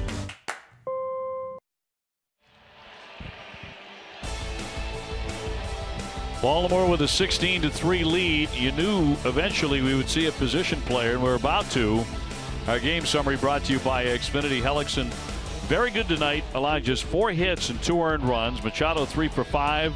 Porcello knocked out after 4 2/3, charged with 11 runs. Only 4 of those earned, but he gave up 9 hits. Bogaerts 1 for 4 with a 2-run homer. And so here you go. 2 bags on the hill. Mitch Moreland, and this is the second time he's pitched in the major leagues. Yeah, this is the last guy you want to see on the mound if you're Baltimore. Mitchie 2 bags. May 6, 2014, he pitched at Colorado while with Texas, and it was a perfect inning, Salty. Hey, he's gonna. They're gonna give him probably 80 to 90 pitches tonight, I would think. Hopefully he doesn't need it. Yeah. But I think he's got a pitch count as a starter. I hope for all of our sakes he doesn't need it. No. Well, he's got a lot of innings available, that's for sure. I'm not sure about his scouting report, though. Do you have anything on his scouting report? I'm sure knuckleball, four-seam. I get 88-mile-an-hour fastball. Okay. He's not shaking, so he's obviously got a good rapport. There's a curveball. A little trickler along the line, but foul. And mixing in a breaking ball. Let's see how he throws this thing. Oh, yeah, he stayed on top of it right there. Had good spin. Kept him off balance. He does not look bad. No. I don't think any lefties do look bad, do they? That's a good point. Maybe Big Poppy. I don't know if he would look too good on the mound, but he looks good doing everything else, so maybe. Wow. How about that? He sets down Caleb Joseph. He's checking the speed. 90. That was 90. The board up there is not giving him credit. It says 89, but that was a 90-mile-an-hour fastball by you. And he looked up at the board to check out how fast he threw that ball. Good for him. Oh. That's an athlete to be able to pull that off, TC. You know, he was a closer at Mississippi State before going pro and had done some professional pitching in the low minors. And he's bringing the crowd to life here in the 9th inning without much going on. He pitched 2 games, 2 scoreless innings at Low A Clinton. He called them mop-up innings, but here in the bigs, he's getting it done tonight. But he's got experience, guys, a closer at Mississippi State. Well, you can tell by, you know, the windup. You don't just pick that up. No. As a first baseman. No. He's definitely looks good. He can definitely do something after he's done swinging, hitting homers. Trey Mancini gets a little bragging rights there with Gentry. Those guys came up together in the Texas organization. Good friends. Was able to get him to ground out. So at Mississippi State, he was 5-0 with 2 saves and a 3.31 ERA. He made 45 strikeouts in 25 appearances. Kind of Louis Tion without the twist. Glove over the head. Yep. At high school in Mississippi, he went 25-2 in 3 varsity seasons. It's impressive. Line into right field sinking, and that's going to drop down. Mookie thought about trying to make a spectacular catch, but pulls up, and it'll be a base hit for Mancini. He looks good.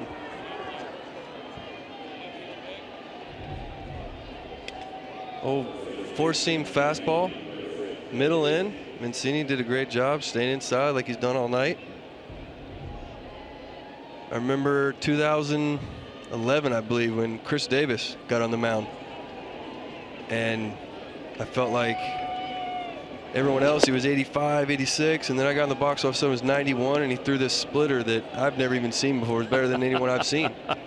I'm like, are you kidding me? Best splitter you ever saw in your life. To that point. Yeah. You know, obviously it got better after that, but I wasn't expecting that from him, that's for sure. High fly ball left field. That's hit well. Backing up Benintendi, turning. It's going to be off the monster. Mancini down to third. He'll put on the brakes, and that is a Fenway single for Davis. So suddenly a couple of base runners off Moreland. And Chris Davis going to have the bragging rights on that one. Those guys came up together as well. I'm not sure what that pitch was, if it was a slider or not, but Chris Davis did a good job just going the other way with it.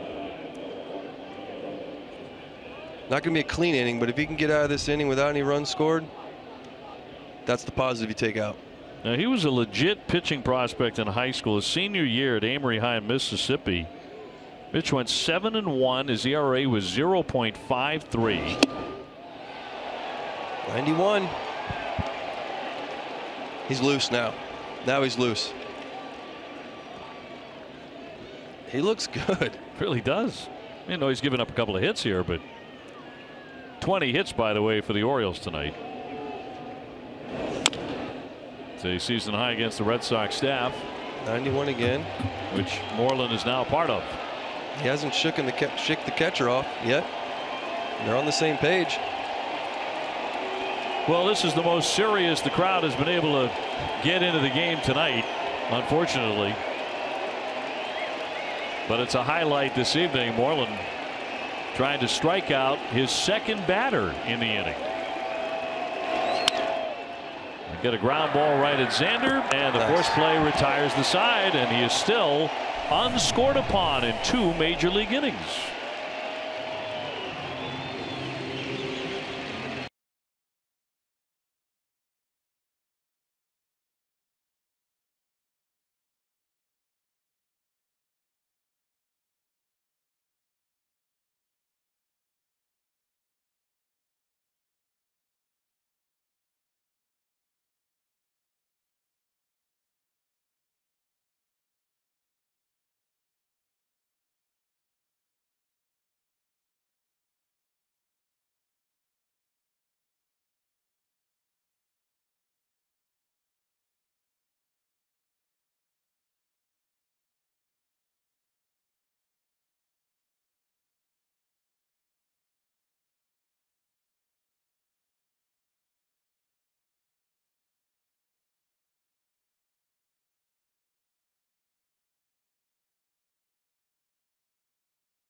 Baseball Unnested is sponsored by Southwest.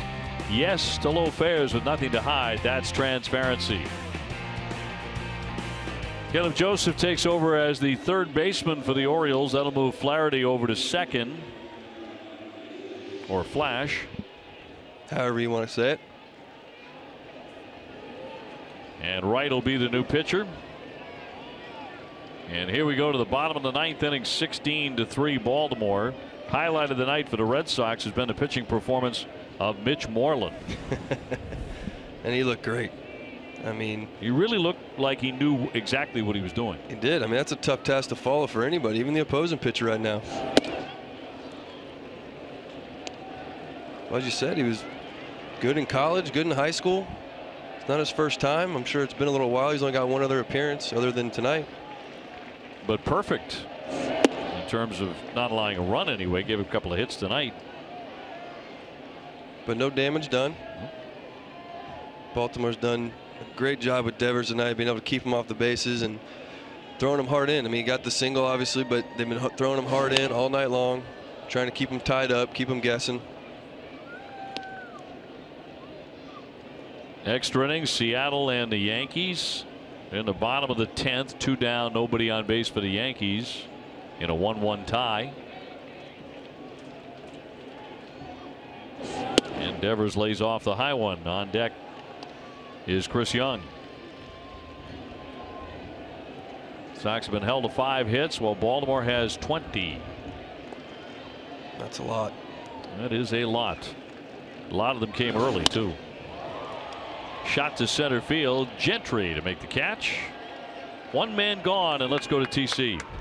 Yeah, thanks, OB. The Bruins, Boston's team since 1924, is hitting the road for its first ever 7-city Fan Fest tour. Tomorrow, the Bruins make their first stop in Portland, Maine, right at Monument Square near the Old Port from noon until 6. Meet Bruins players, coaches, executives, and NESN personalities. Admission is free.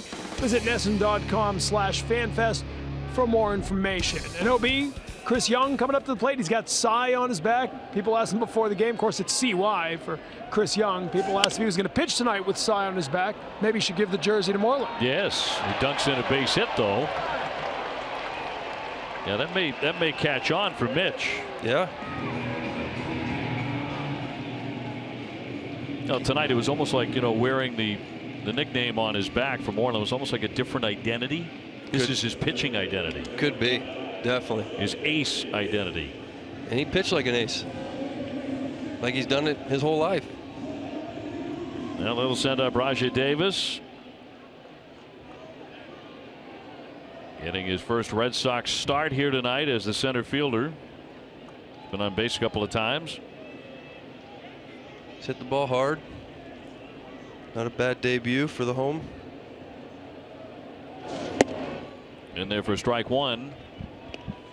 Sandy Leon on deck.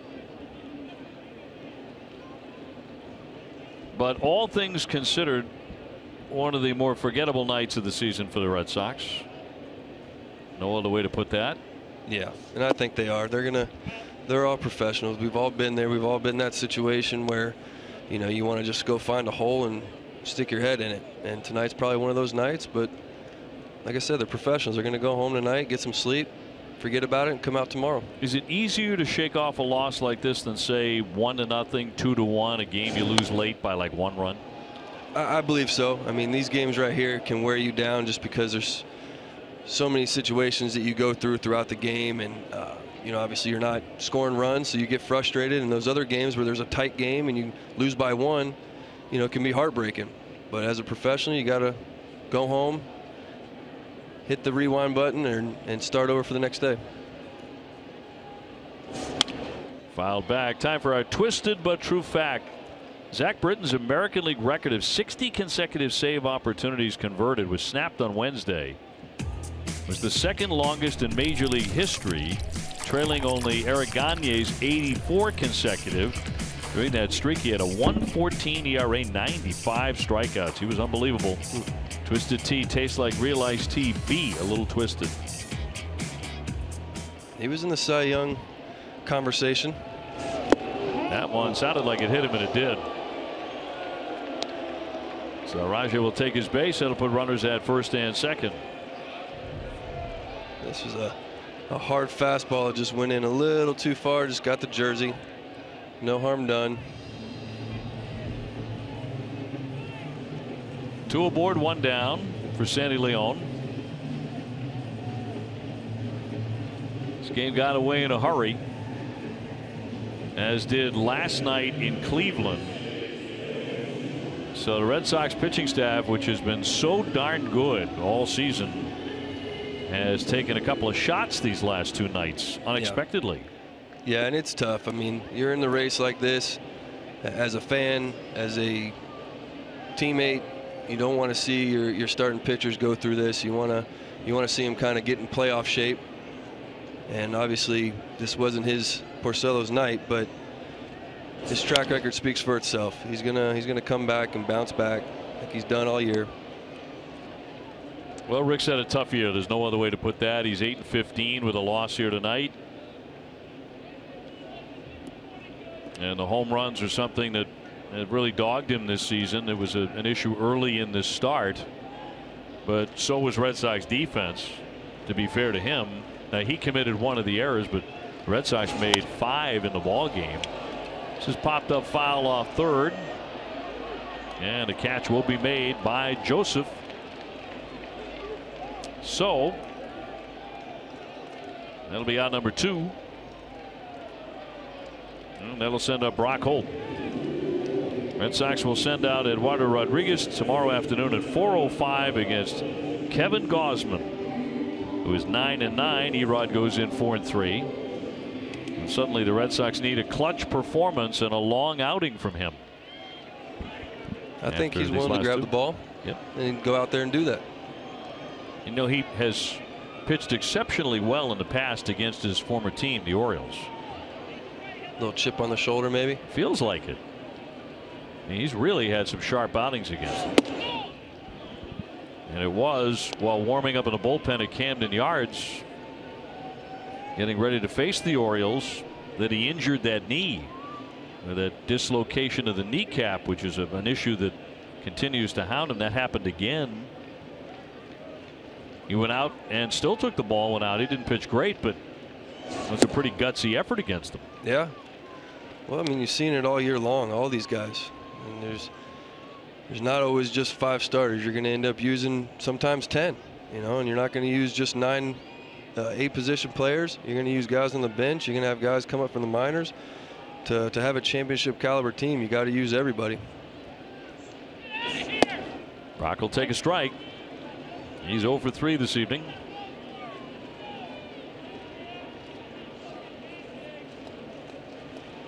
First and second, 2 down, 9th inning, 16-3 the Orioles. Seattle and the Yankees are now in the 11th inning, and the Mariners have just taken a 2-1 lead in extras. Sox need the help tonight. They do. They do. They need the help. Brock came in this game halfway through with Nunez injury. Thankfully, it's okay. So this gives Brock some at-bats. Obviously not the game you want to be in and be a part of. It's a tough one, but I'm sure he'll take any opportunity he can get.